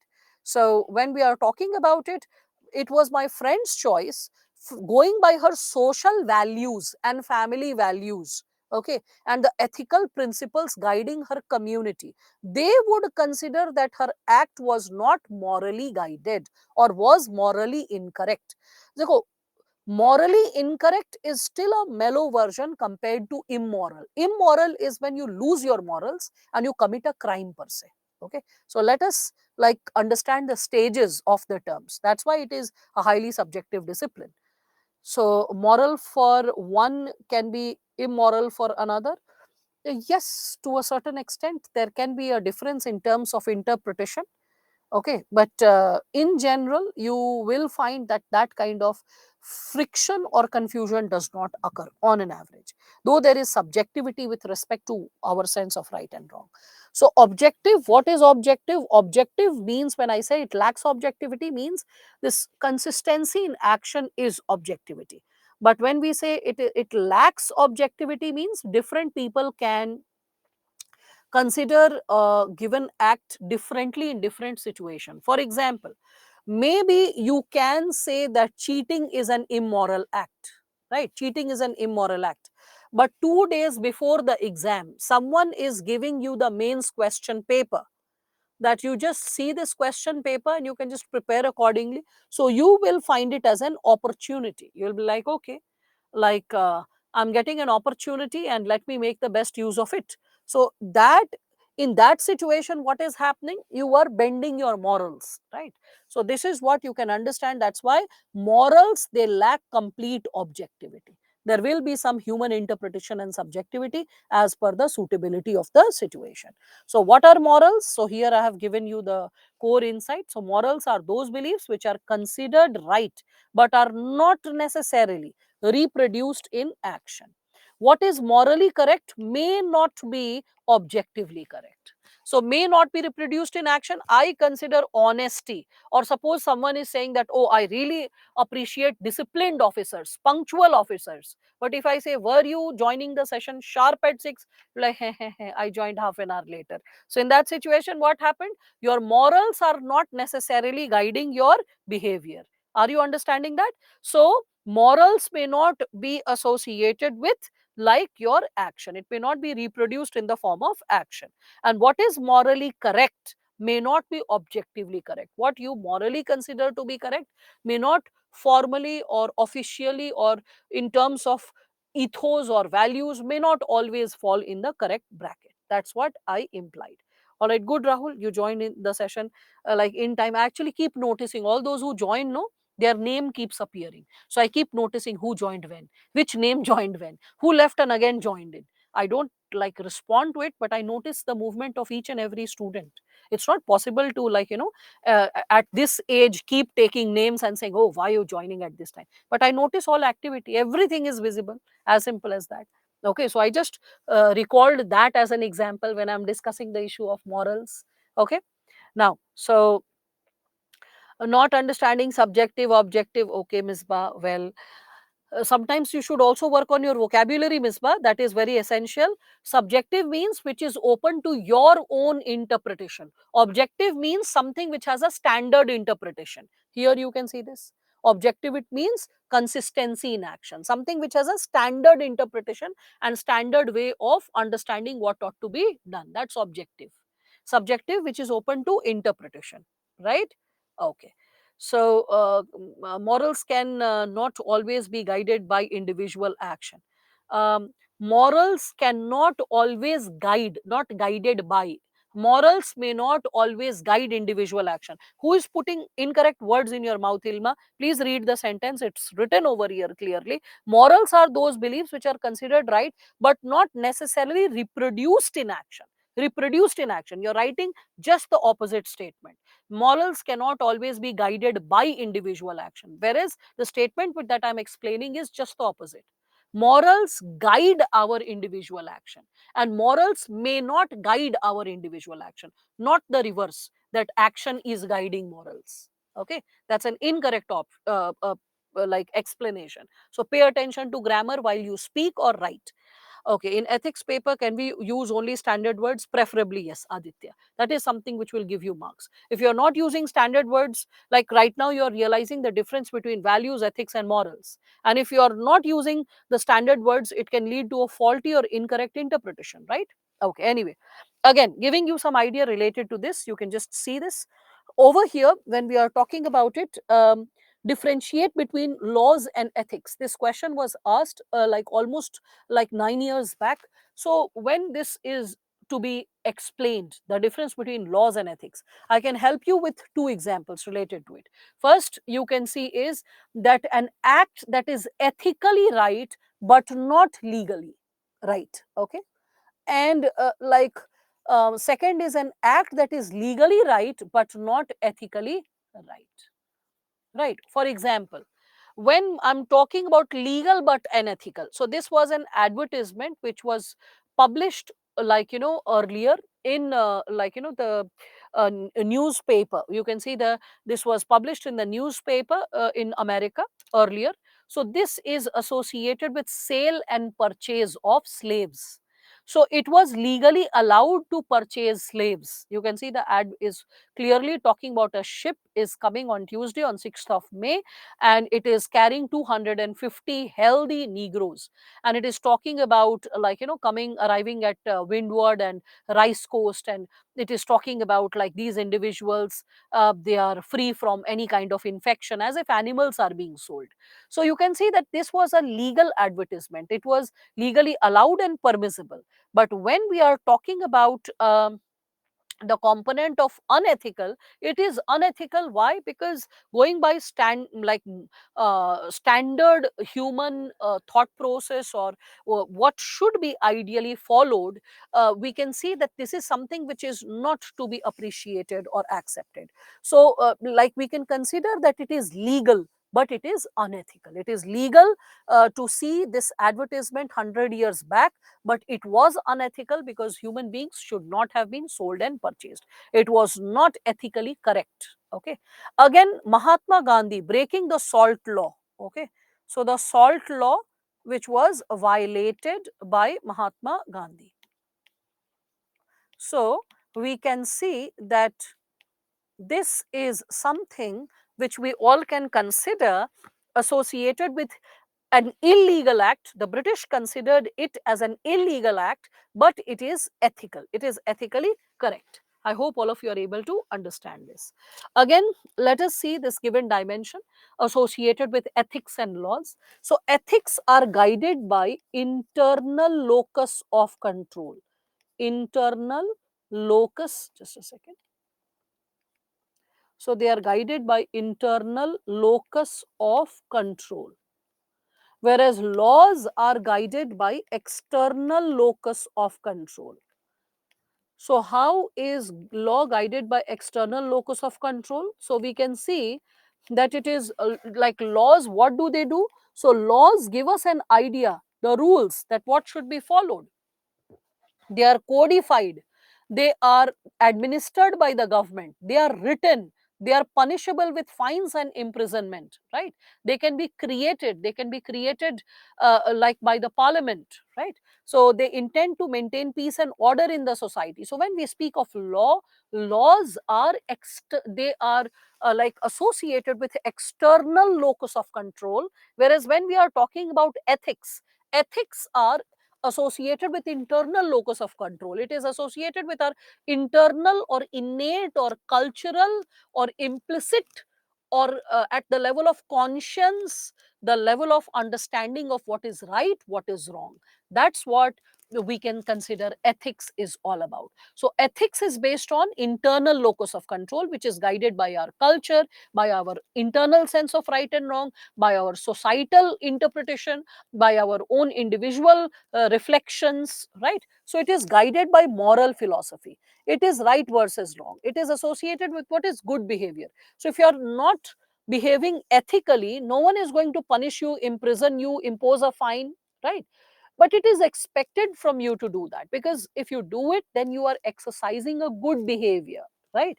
Again, it can be abstract. Abstract means not so clear. Again, it is individual and professional guidelines when we speak of it, and violations are not usually punished. If someone is, like, let's say, behaving unethically, then in that situation we can talk about it per se, right? Kindly tell us about legal but unethical. Legal but unethical, well, why will law have any such principle which is unethical? You think about it. Why will law have such thing? And if there is such thing, then will we not amend it? For example, we could see that imprisonment, rigorous imprisonment for people being in LGBTQ relationships, or rather we can say any queer relationships, was there till 2018. But then we considered that is it correct to interfere in people's personal lives with respect to their personal sexual choices? And when we reflected upon it, we changed the law, right? So when you are talking about the given possibility of something being legal but unethical, so it was legal to punish a transgender person, okay, when we are talking about it. So a person is a transgender in 2017, and the person is in a relationship, so it was legal to imprison the person, but it was unethical, because even a transgender person can have human emotions, to have a family, to have a relation, right, to have a private moment with his or her partner, right? So it was unethical, though it was legal to punish the person. Yes, you can connect it also with adultery. Today, earlier, see, adultery was also considered illegal. Presently, we can consider that adultery, no, Abhijit, it cannot be considered adultery is legal. Adultery is still not legal. If a person is performing adultery in a relationship, the person is not performing a criminal act. Earlier, there were provisions associated with that as well. We amended the law. So the person is not committing a criminal act, but the person is violating the law of marriage. That's why it can be a ground for divorce. So somewhere the law of marriage has been violated, monogamy has been violated. So you cannot say that it is legal. Legal means by law it is permissible. So by law adultery is not permissible. Okay. Be very careful when you are using the word legal. So just because something is not getting punished, it does not mean that it is allowed by law. Fine. I hope you are understanding that. Who was that student? Abhijit? Yeah. So that's what. Legal for Britishers, but violating was ethical for us. Yes. So, legal for Britishers? No, illegal for Britishers. Salt law, breaking the salt law was illegal for Britishers. But it was, we can consider, it was like ethical for us to break the salt law. Fine, I think all of you are able to like stand the concept. Now further, religion, when we are talking about it, so religion is also a source of morality, we can consider that. And it is a source of morality because religion gives us a sense of understanding principles of conduct, what should be done, what ought not to be done. Fyodor Dostoevsky, a very famous Russian writer, he said that if there is no God, everything is permitted. Means somewhere religion instills the fear in us that what ought to be done and what ought not to be done, what is right, what is wrong. Further, I have also compared between ethics and religion. You can see when we are discussing about it. So, ethics, the central aspect of ethics is what? The rules of living, means how we ought to live, what is right way to live, what is the right way to live and what is the wrong way to live. So, when we are talking about ethics, it is associated with rules of living, right? Whereas when we are talking about religion, we can consider that religion is what? It is following God's commands or religious rules in the central aspect. Again, with respect to ethics, we can understand ethics is grounded in reason and human experience, whereas religion, it is grounded in revolution or divine authority. So, as simple as that, the difference between the two, right? So yeah, he wrote not just very long novels. If you read the novels, you'll find that they are very thought provoking novels. Long, a person who does not read novels will be saying he's written a lot of bulky novels. A person who's reading him will be like, these are psychoanalytical novels. All right, Kibria.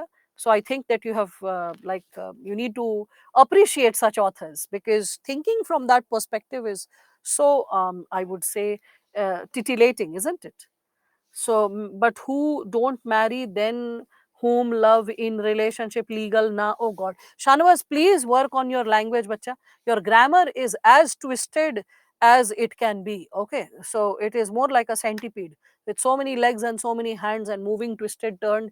So this is something which is not going to fetch marks. So please try to frame grammatically meaningful and correct sentences. This is what I'll encourage you to do. So you could have written this, people who are not married, for them being in a relationship is legal. Yes, it is. All right. So 497, giving a husband execution right to prosecute his wife's lover. A similar right is not conferred on a wife prosecute woman who's provision. Okay, that's too much of language, I must say. So there are subtleties whereby in the world of law it is considered that gender inequality can prevail subtly in the way we interpret laws or in the way the clauses are incorporated. Okay, Nitesh. So very briefly, I can say this. Yes, that's there. Laws like UAPA and TADA were legally right but ethically incorrect. Yes, so very true. That was also there. Now, yes, Brothers Karamazov, if you've read, it's like equally good. Crime and Punishment was breathtakingly beautiful, I must say.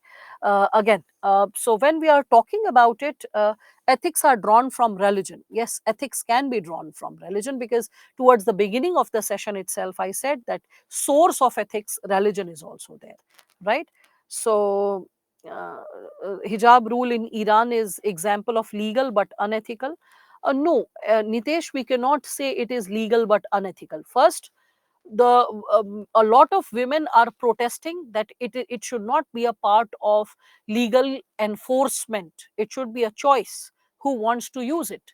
And for that, you can see there have been multiple marches, even social movement across Iran in protest of the hijab movement, because women were battered down to death, beaten up to death. So that kind of regimentation is what people opposed, and a lot of women burnt their hijab. That also happened, if you are following the news. First, second, when we are talking about it, the moment you say that it is unethical, so it is legal but unethical, the hijab rule, you cannot connect it with unethical again, because the ethos are coming from our religion, from our social standards, our understanding of right or wrong. So the very statement falls flat on its face by being incorrect. So now, with respect to this, uh, okay, now a lot of examples. So examples, please, SME, please handle it. Let's move ahead with determinants of ethics, because a lot of students are writing examples. So please, like, facilitate their answer. So determinants of ethics, when we are talking about it, this determinants of ethics is also associated with the chapter or concept of ethical relativism.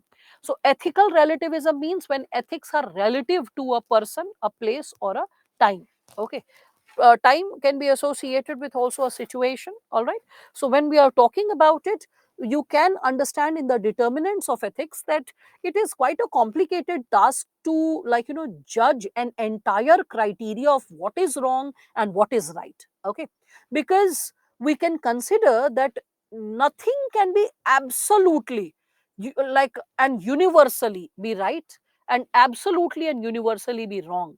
There can be certain variations as per the, like, we can say, as per the person, as per the place, as per the time. Okay, like for example, when we are talking about the personal ethics, let us consider it. I'll give you certain examples. So, like, let me say, can economic status, I'm so sorry, so can we consider this given dimension, that can economic status influence our ethical behavior? So can economic status influence, okay, influence our ethical behavior? Ethical behavior. Can economic status influence our ethical behavior? Yes, it does. Economic status is considered to influence our ethical behavior. Means, now, the thing is, if I say that, are rich people supposed to be more ethical? Then suddenly you will be like little furrowed brows. And you may say that, rich people having like more ethics or ethically more correct behavior, isn't it biased? It's calling like the poor people more unethical or more corruptible. So you may think like that. You may, like, consider your thought process like that. But now let me provide some insight associated with it.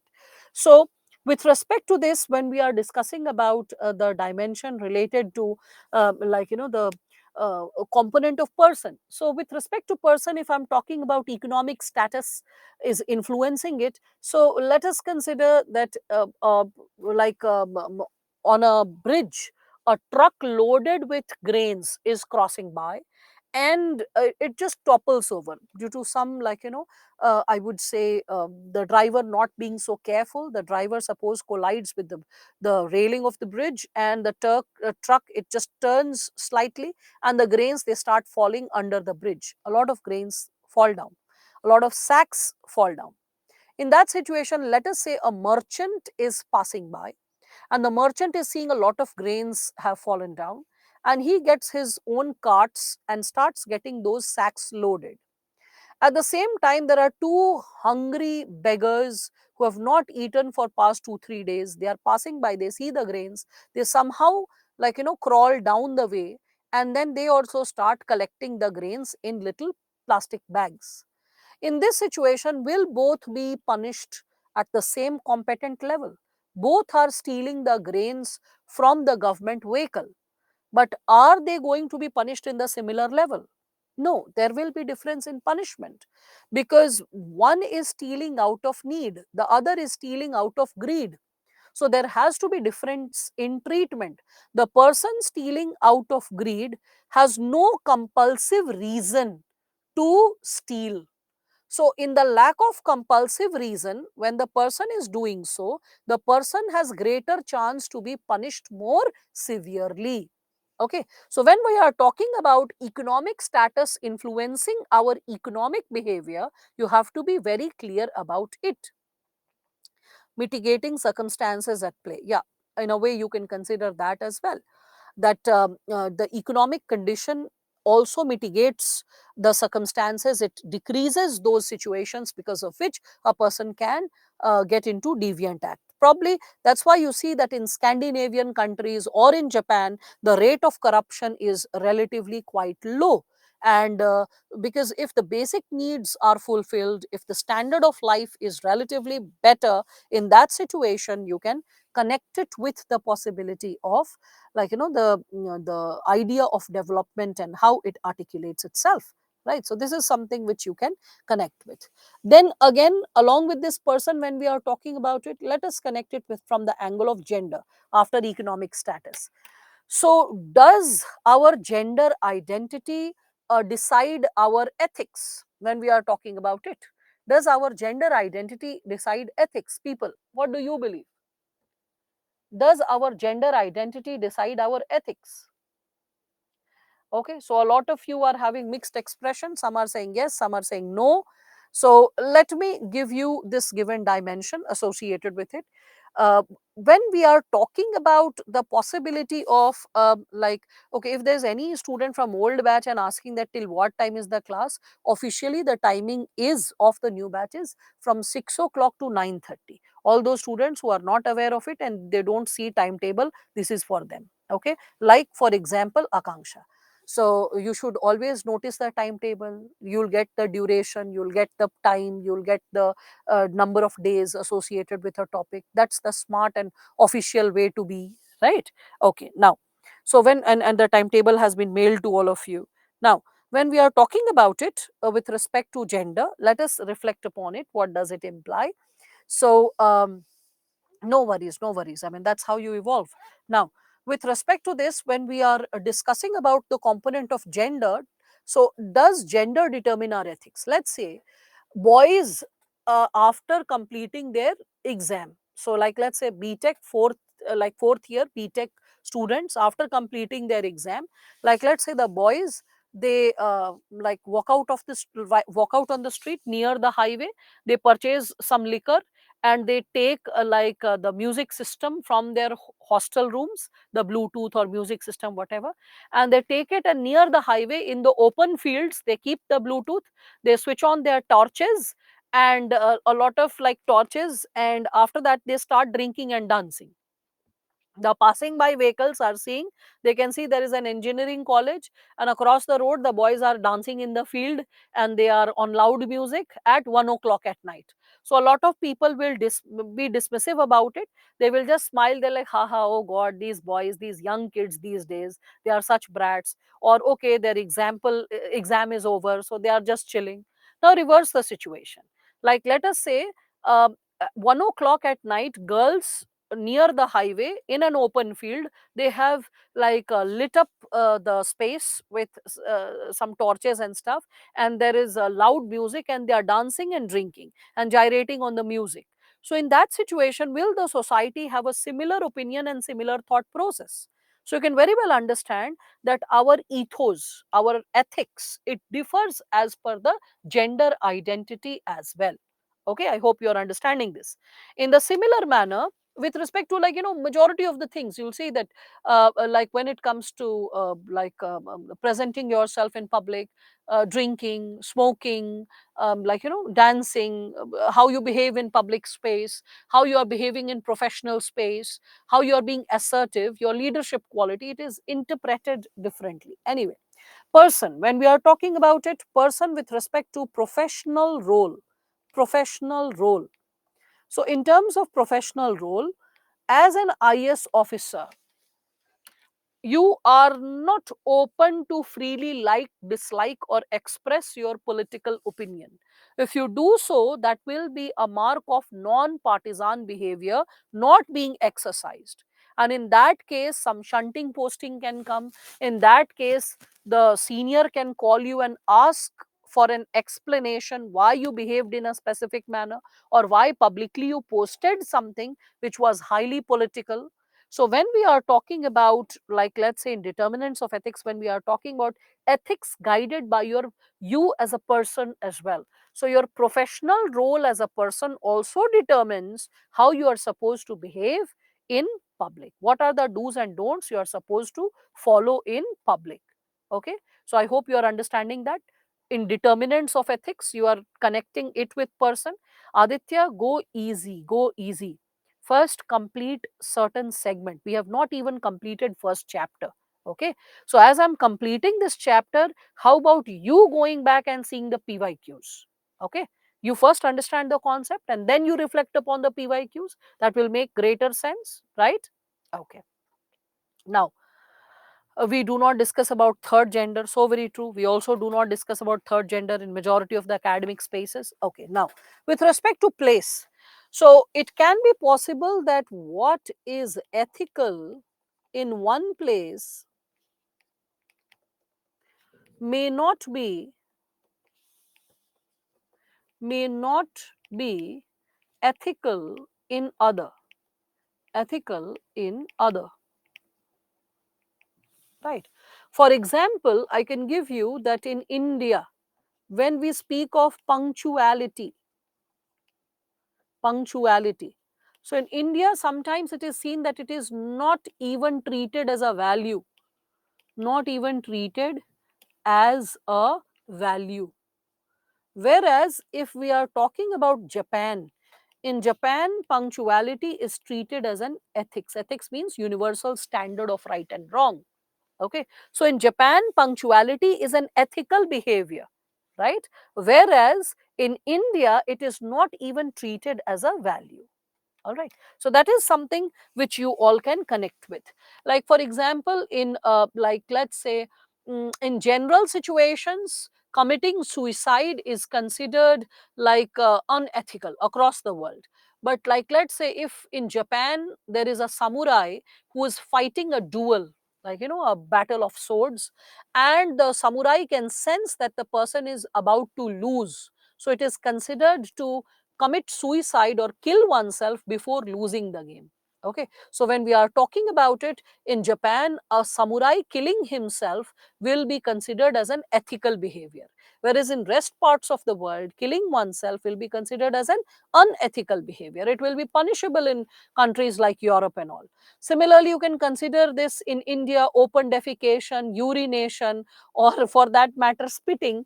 I am just reminded of a meme that I saw, that it was like uh, uh, it was a cobra in Africa, cobra in this, and then Indian cobra, and a man was spitting out of the window of his car, and it was like a huge spit. So hissing cobra, two images were there, and third was Indian cobra. So anyway, in India we normalize spitting like anything. All of you can probably recall that, right? So that is there.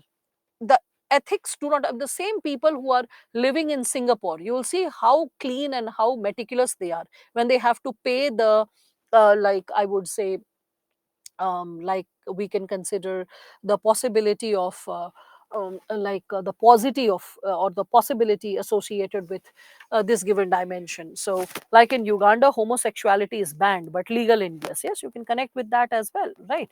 So when we are talking about places, according to the place, the ethics can vary. All right. So with respect to this also, we all can connect with this given idea. Again, with respect to this given dimension, I'm just taking one of the comments from all of you so that it doesn't like move ahead. Again, with respect to time, when we are talking about it, so again, please connect it with a lot of other examples, issues like surrogacy, dowry, you can connect it with live-in relationships, you can connect it with issues pertaining to euthanasia, okay, LGBTQ relationships. So a lot of examples can go associated with this. Okay, I hope all of you can connect with this. So please explain punctuality. Punctual is part of, I think it's written, you can see that.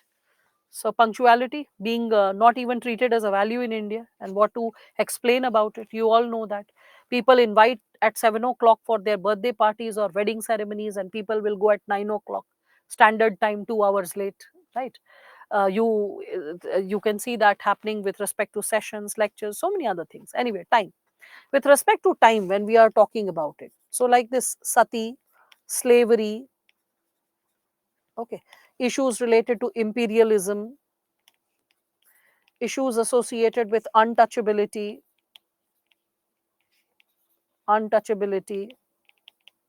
issues pertaining to racism. Think of all of this.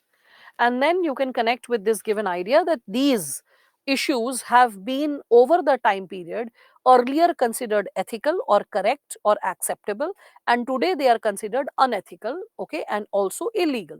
So that's how we can understand that as per the change of time, culture, situation, society, and individual, ethics may undergo a change. Okay, so I hope you are understanding ethical relativism or determinants of ethics. If you get a question on determinants of ethics, because in your syllabus you should always remember the syllabus. That's why I started the session with the syllabus, if all of you can recall that.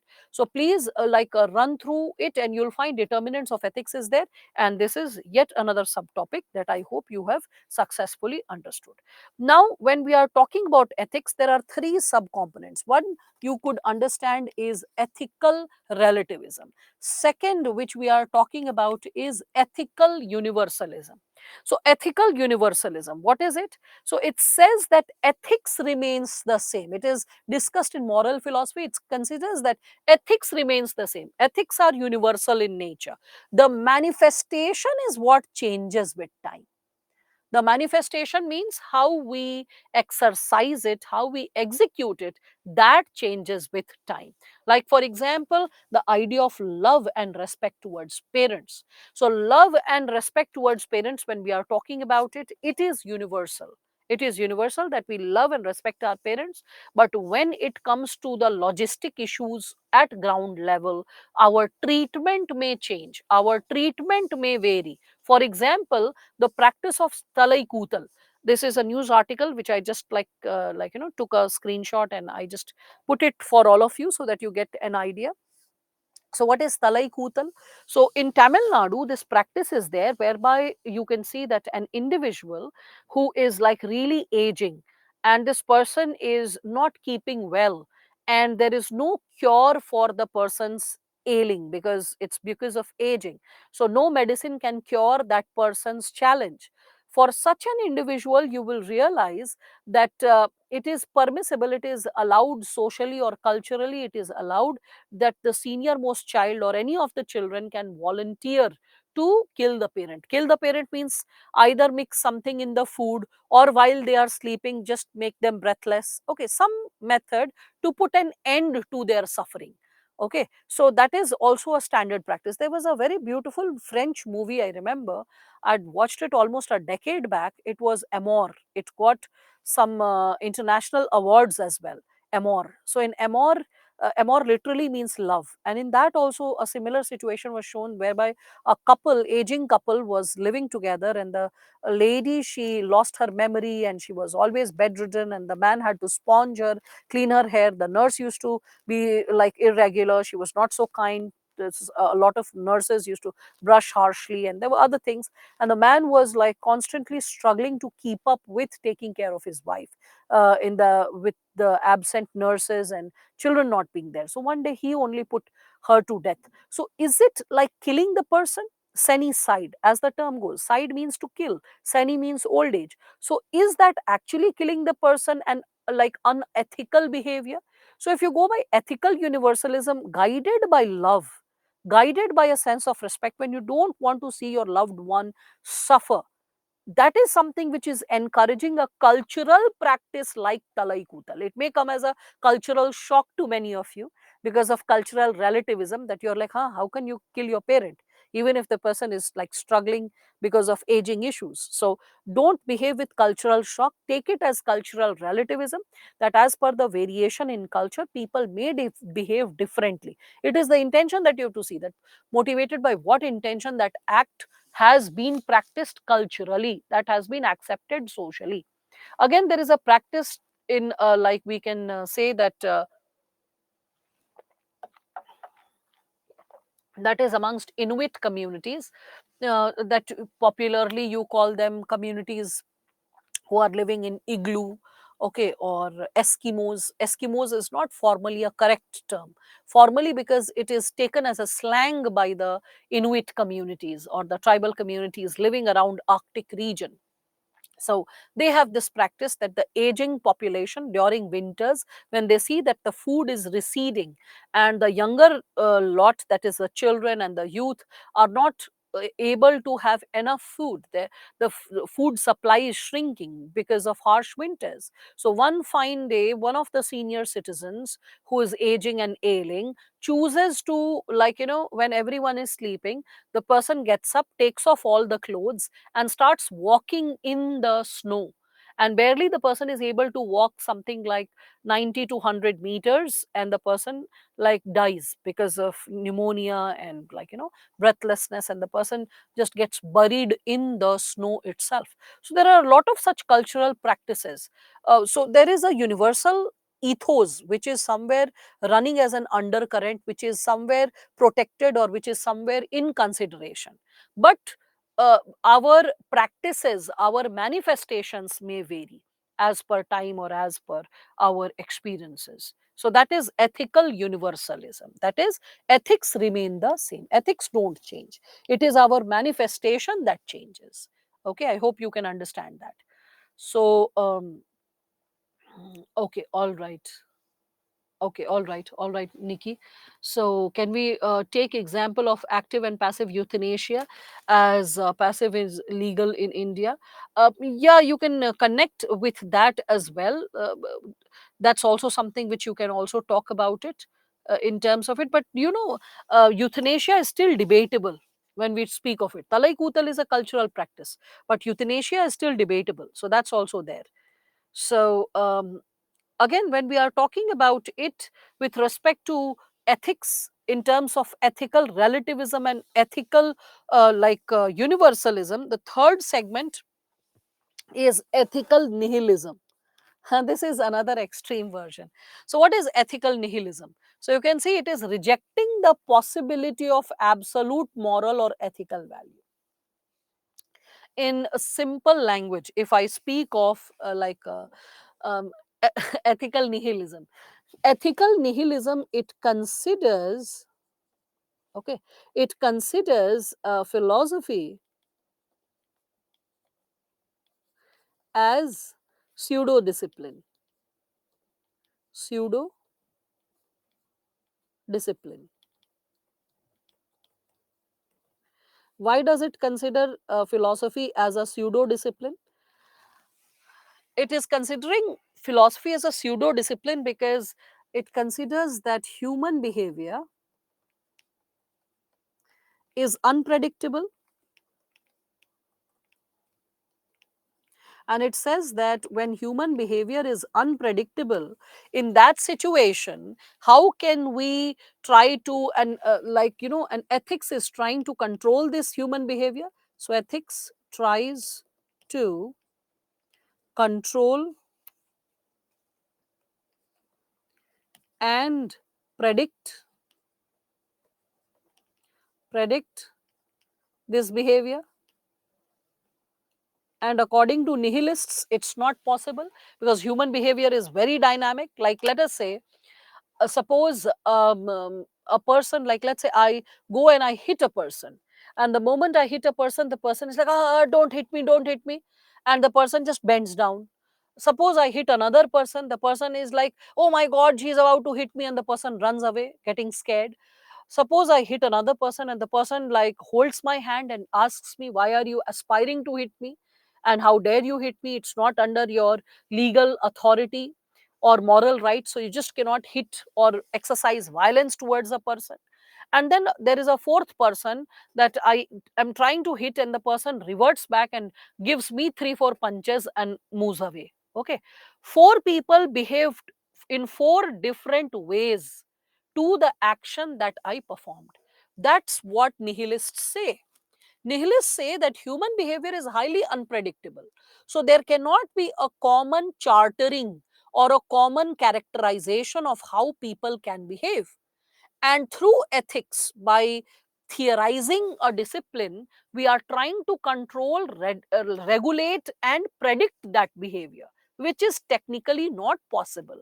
So ethical nihilists, they negate this discipline in totality. If you read this given dimension as it is written, that ethical nihilist or moral nihilist, they reject the possibility of absolute or moral or ethical values. According to them, the idea of good and evil are quite vague. There is nothing like absolutely good and there is nothing like absolutely evil. The idea is quite vague. So as you can see, there was this movie Ravana, in which like Ravani and Ravan, that's what. So in which there is artificial intelligence. I did not watch the movie, but I saw the snippet of it, in which Arjun Rampal says that there is like, there is nothing like good or evil. In this case, both the sides are evil. It's just that the interpretation, that who is more evil and how, that we have to engage with. So there is like, not like one side is Rama or one is Ravan, one is white, one is black, nothing like that. All the sides have gray tones. Let us see which gray tone is what. So that's what ethical nihilism is dealing with. Yeah. So Asur 2 I have not watched, so I can't give that example. Yeah. So truth lies in the grays. Yes, so very true. So that's there. So here, when we are talking about it, we can see that ethical nihilism, it is related to values and is simply associated with the social and emotional pressures that we develop our sense of right and wrong. That's what it suggests. So ethical nihilism, you will see that it rejects all forms of, all understanding associated with what is right or what is wrong, or what kind of let's say principles we should arrive at. So they consider that there is extreme moral relativism in our existence, hence no ethical framework can be created. Okay, if you want, I can mention this. There is extreme moral relativism, hence, okay, hence no point to study ethics. Right? So when we are talking about it, so ethics is having these three forms of manifestations. Ethical relativism. So ethical relativism can also be quoted when you are discussing determinants of ethics. Then ethical universalism and ethical nihilism, the types when we speak of it per se. So okay, interesting. All of you are able to recall different types of examples, from Mirzapur to, like, Fight Club to all that. I appreciate that, right? Do we have to judge the manifestation in terms of leftist and rightist? Well, leftist and rightist, you will understand once you are able to understand the component related to this political attitudes, and attitudes chapter is yet to be done, Ilma, isn't it? So that's also something which I can say. Is talai kutal allowed legally? Is it good to encourage? Definitely, it's not good to encourage such practices, and we are doing away with such cultural practices. That's also there. Do we have to judge the manifestation? This is done. Waiting for Godot by Samuel Beckett also focuses on existential nihilism. Yes. So now, Talai Kutal is ethical but illegal. Yes, it is ethical but illegal. If any parent or anyone complains about it, it will be under the purview of law and it will be considered illegal. That's there. So who to judge a person? Well, the law of the land, the society, the community. So that's also there. Um, you have to write within the word limit, Saqib, 150 words or 250 words. So that's there. Ethical relativism and ethics are relative to place, person, and time. And ethical universalism suggests that all ethics, there are some standard ethics, they never change, they are just the same. It's the manipulation or it's the interpretation as per the suitability of time that changes. But the universal patterns of what is right and wrong does not change. That's what Shalu it is. Okay. Now, when we are talking about it, you can ethical nihilism is nothing but it is negating ethics as a discipline in totality. It considers there is nothing like ethics because there is high level of subjectivity related to what is right and what is wrong. And when there is so much of subjectivity, how can we create a standard and through the standard create a discipline? Misbah, I hope that's clear. So Yeah, Santhara, when we talk about it in Jainism, Manoj, it is by choice. A person chooses to quit upon life, because the person feels that his or her purpose for life is fulfilled. And when the person feels that my purpose on this earth is over, then the person slowly and steadily stops, eating food, specific types of food, then slowly and steadily keeps zeroing down or narrowing down the kind of food items the person can consume, and the person gets into, I would say, a meditative existence. And in that situation, over the time period, the person finally moves to milk, and then finally to water, and then stops drinking water as well. So that's a systematically putting an end to one's life, and that's not something that has to be compared with talai kutal. It's different. Okay, is killing somebody to free her from pain ethical? Yes, you can consider that is what is considered in the domain of ethics, correct. But in the domain of law, that becomes debatable. Who, what, why, euthanasia, that's how it comes into existence, right? How ethical relativism depends on economic status. You should have been little more alert, Shalu. It is like, I told you that, like people who are living in richer countries, you'll see that there is higher levels of honesty and integrity, lack of corruption, whereas people living in third world countries, where there is lack of resources and struggle for life is tremendous. In that situation, reasons to go corrupt become they increase. That's how it works. All right, so that's how you're supposed to understand. So, can we say that ethical nihilism rejects political system? Where is political system coming into existence, Shanavas? Ethical nihilism is rejecting ethics as a discipline. Nihilism is negating. And ethical nihilism, it's not written political nihilism. So, why are you just mixing politics with it? The person will be negating ethics as a discipline. Okay, so that's what.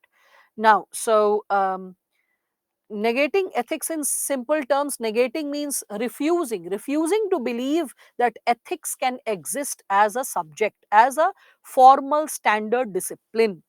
All right, now getting back to this. So what ethics seek to promote in human life? So what ethics seeks to promote in human life mean, what kind of ethics do we need to have in human life, and explain how ethics contribute to social and human well-being. How? Okay, here what ethics seek to promote? So ethics seek to promote what values or what aspirations or what kind of impact in human life. So this is what these two questions can be responded by understanding the consequence or relevance of ethics. Because by having ethics, what are the positive consequences that we have? In your syllabus you have consequences of ethics. Examiner is not going to ask words like consequences of ethics. The examiner is going to ask this language. You can see that. What ethics seeks to promote in human life, or explain how ethics contributes to social and human well-being. So when you see these questions, you are like, what does that imply? So what is it exactly asking? It is asking about the kind of impact that shall be created by ethics when it is put to action. So, like one of the students was saying that, ma'am, how to practice the questions? This is how. First, you understand the theory. After understanding the theory, read the question, understand and interpret the question correctly, then recall the theory and put it as the answer. So, there are two things. First and foremost, you have to understand the theory thoroughly, understand and memorize the theory thoroughly. Second thing, understand and interpret the question carefully so that you can connect the theory with the question. Because if you are understanding the theory very thoroughly, but you are failing to understand and interpret the purpose of the question, even though the chapter will be taught, you won't be able to join the dots. And this not only applies for ethics, it applies for all GS papers in totality. All right. So this is what. Okay. So can I stick to lexicon? Yeah, you can stick to lexicon. One of the students who's asking, what I'm saying is that if you stick to lexicon as a book, it's fine. But see, lexicon is quite a dry book. I've gone through it. I found it very dry. Fact, dimension, dimension, definition, definition. I personally felt that if I had to read the lexicon, I won't have been, even though it's thin, but it was tough. any book which is too thin, like for example, some people present gist of Yojana, gist of Kurukshetra, you can never memorize, because it is all fact, fact, fact, fact. You can never memorize it. You need logic, you need explanation, you need dimensions, you need examples, even though it increases the volume or the number of pages, but that is how it will make sense to you. Okay, so that's what I imply to say about lexicon, Abhishek, as you're asking about it. Okay, so that's what. um, Rahul, if you're asking about Article 370 ethical, connecting it with ethics will be little improper, because if you're talking about ethics again, I'll start connecting it with history, from ancient to medieval to modern, right? How the very idea of the community orientation has evolved over the centuries, right? So let us not mix politics here with ethics unnecessarily. So is the book provided by Byju's sufficient? Yes, it is. It is. It will serve the purpose. Or do we need to study other questions? No, the Byju's book is sufficient, but after understanding the theory, start connecting it with the question and start writing the answers. Okay, that is how you are like supposed to do. Tushara had suggested good sources toward the beginning of the session, so please join the session in time. Initial 45 minutes were dedicated for the purpose of sharing good sources. It is also included in the slide or PPT. Kindly go through it once this session is getting concluded and you are able to download the annotated PPTs. All right. And yes, please join the session tomorrow in time, because this is ethics. This is no polity or history that आधा घंटा late भी join करेंगे तो चलेगा, because you can catch up by reading the facts. This is something in which you do need some critical reflection and explanation, in the absence of which you may hustle and struggle. All right. So let us continue with our discussion tomorrow. I hope some thought-provoking ideas and perceptions were opened by today's session. The purpose was to initiate the process of you, like understanding the basic technical terms, realizing that ethics has technical terms, you cannot use terms casually, realizing that there has to be some role of memory, memorizing the differences, memorizing the definitions, memorizing the concepts, the dynamics associated with it. And yes, once you understand the concepts and theory, then reflecting in terms of the we can say previous year questions. So we'll continue with this discussion tomorrow again. And we'll start from here itself, consequences and relevance of ethics. For today, this is sufficient. All right. Yes, you can read the first chapter associated with this topic from the book that has been provided by the institution. That's it for today. Thank you.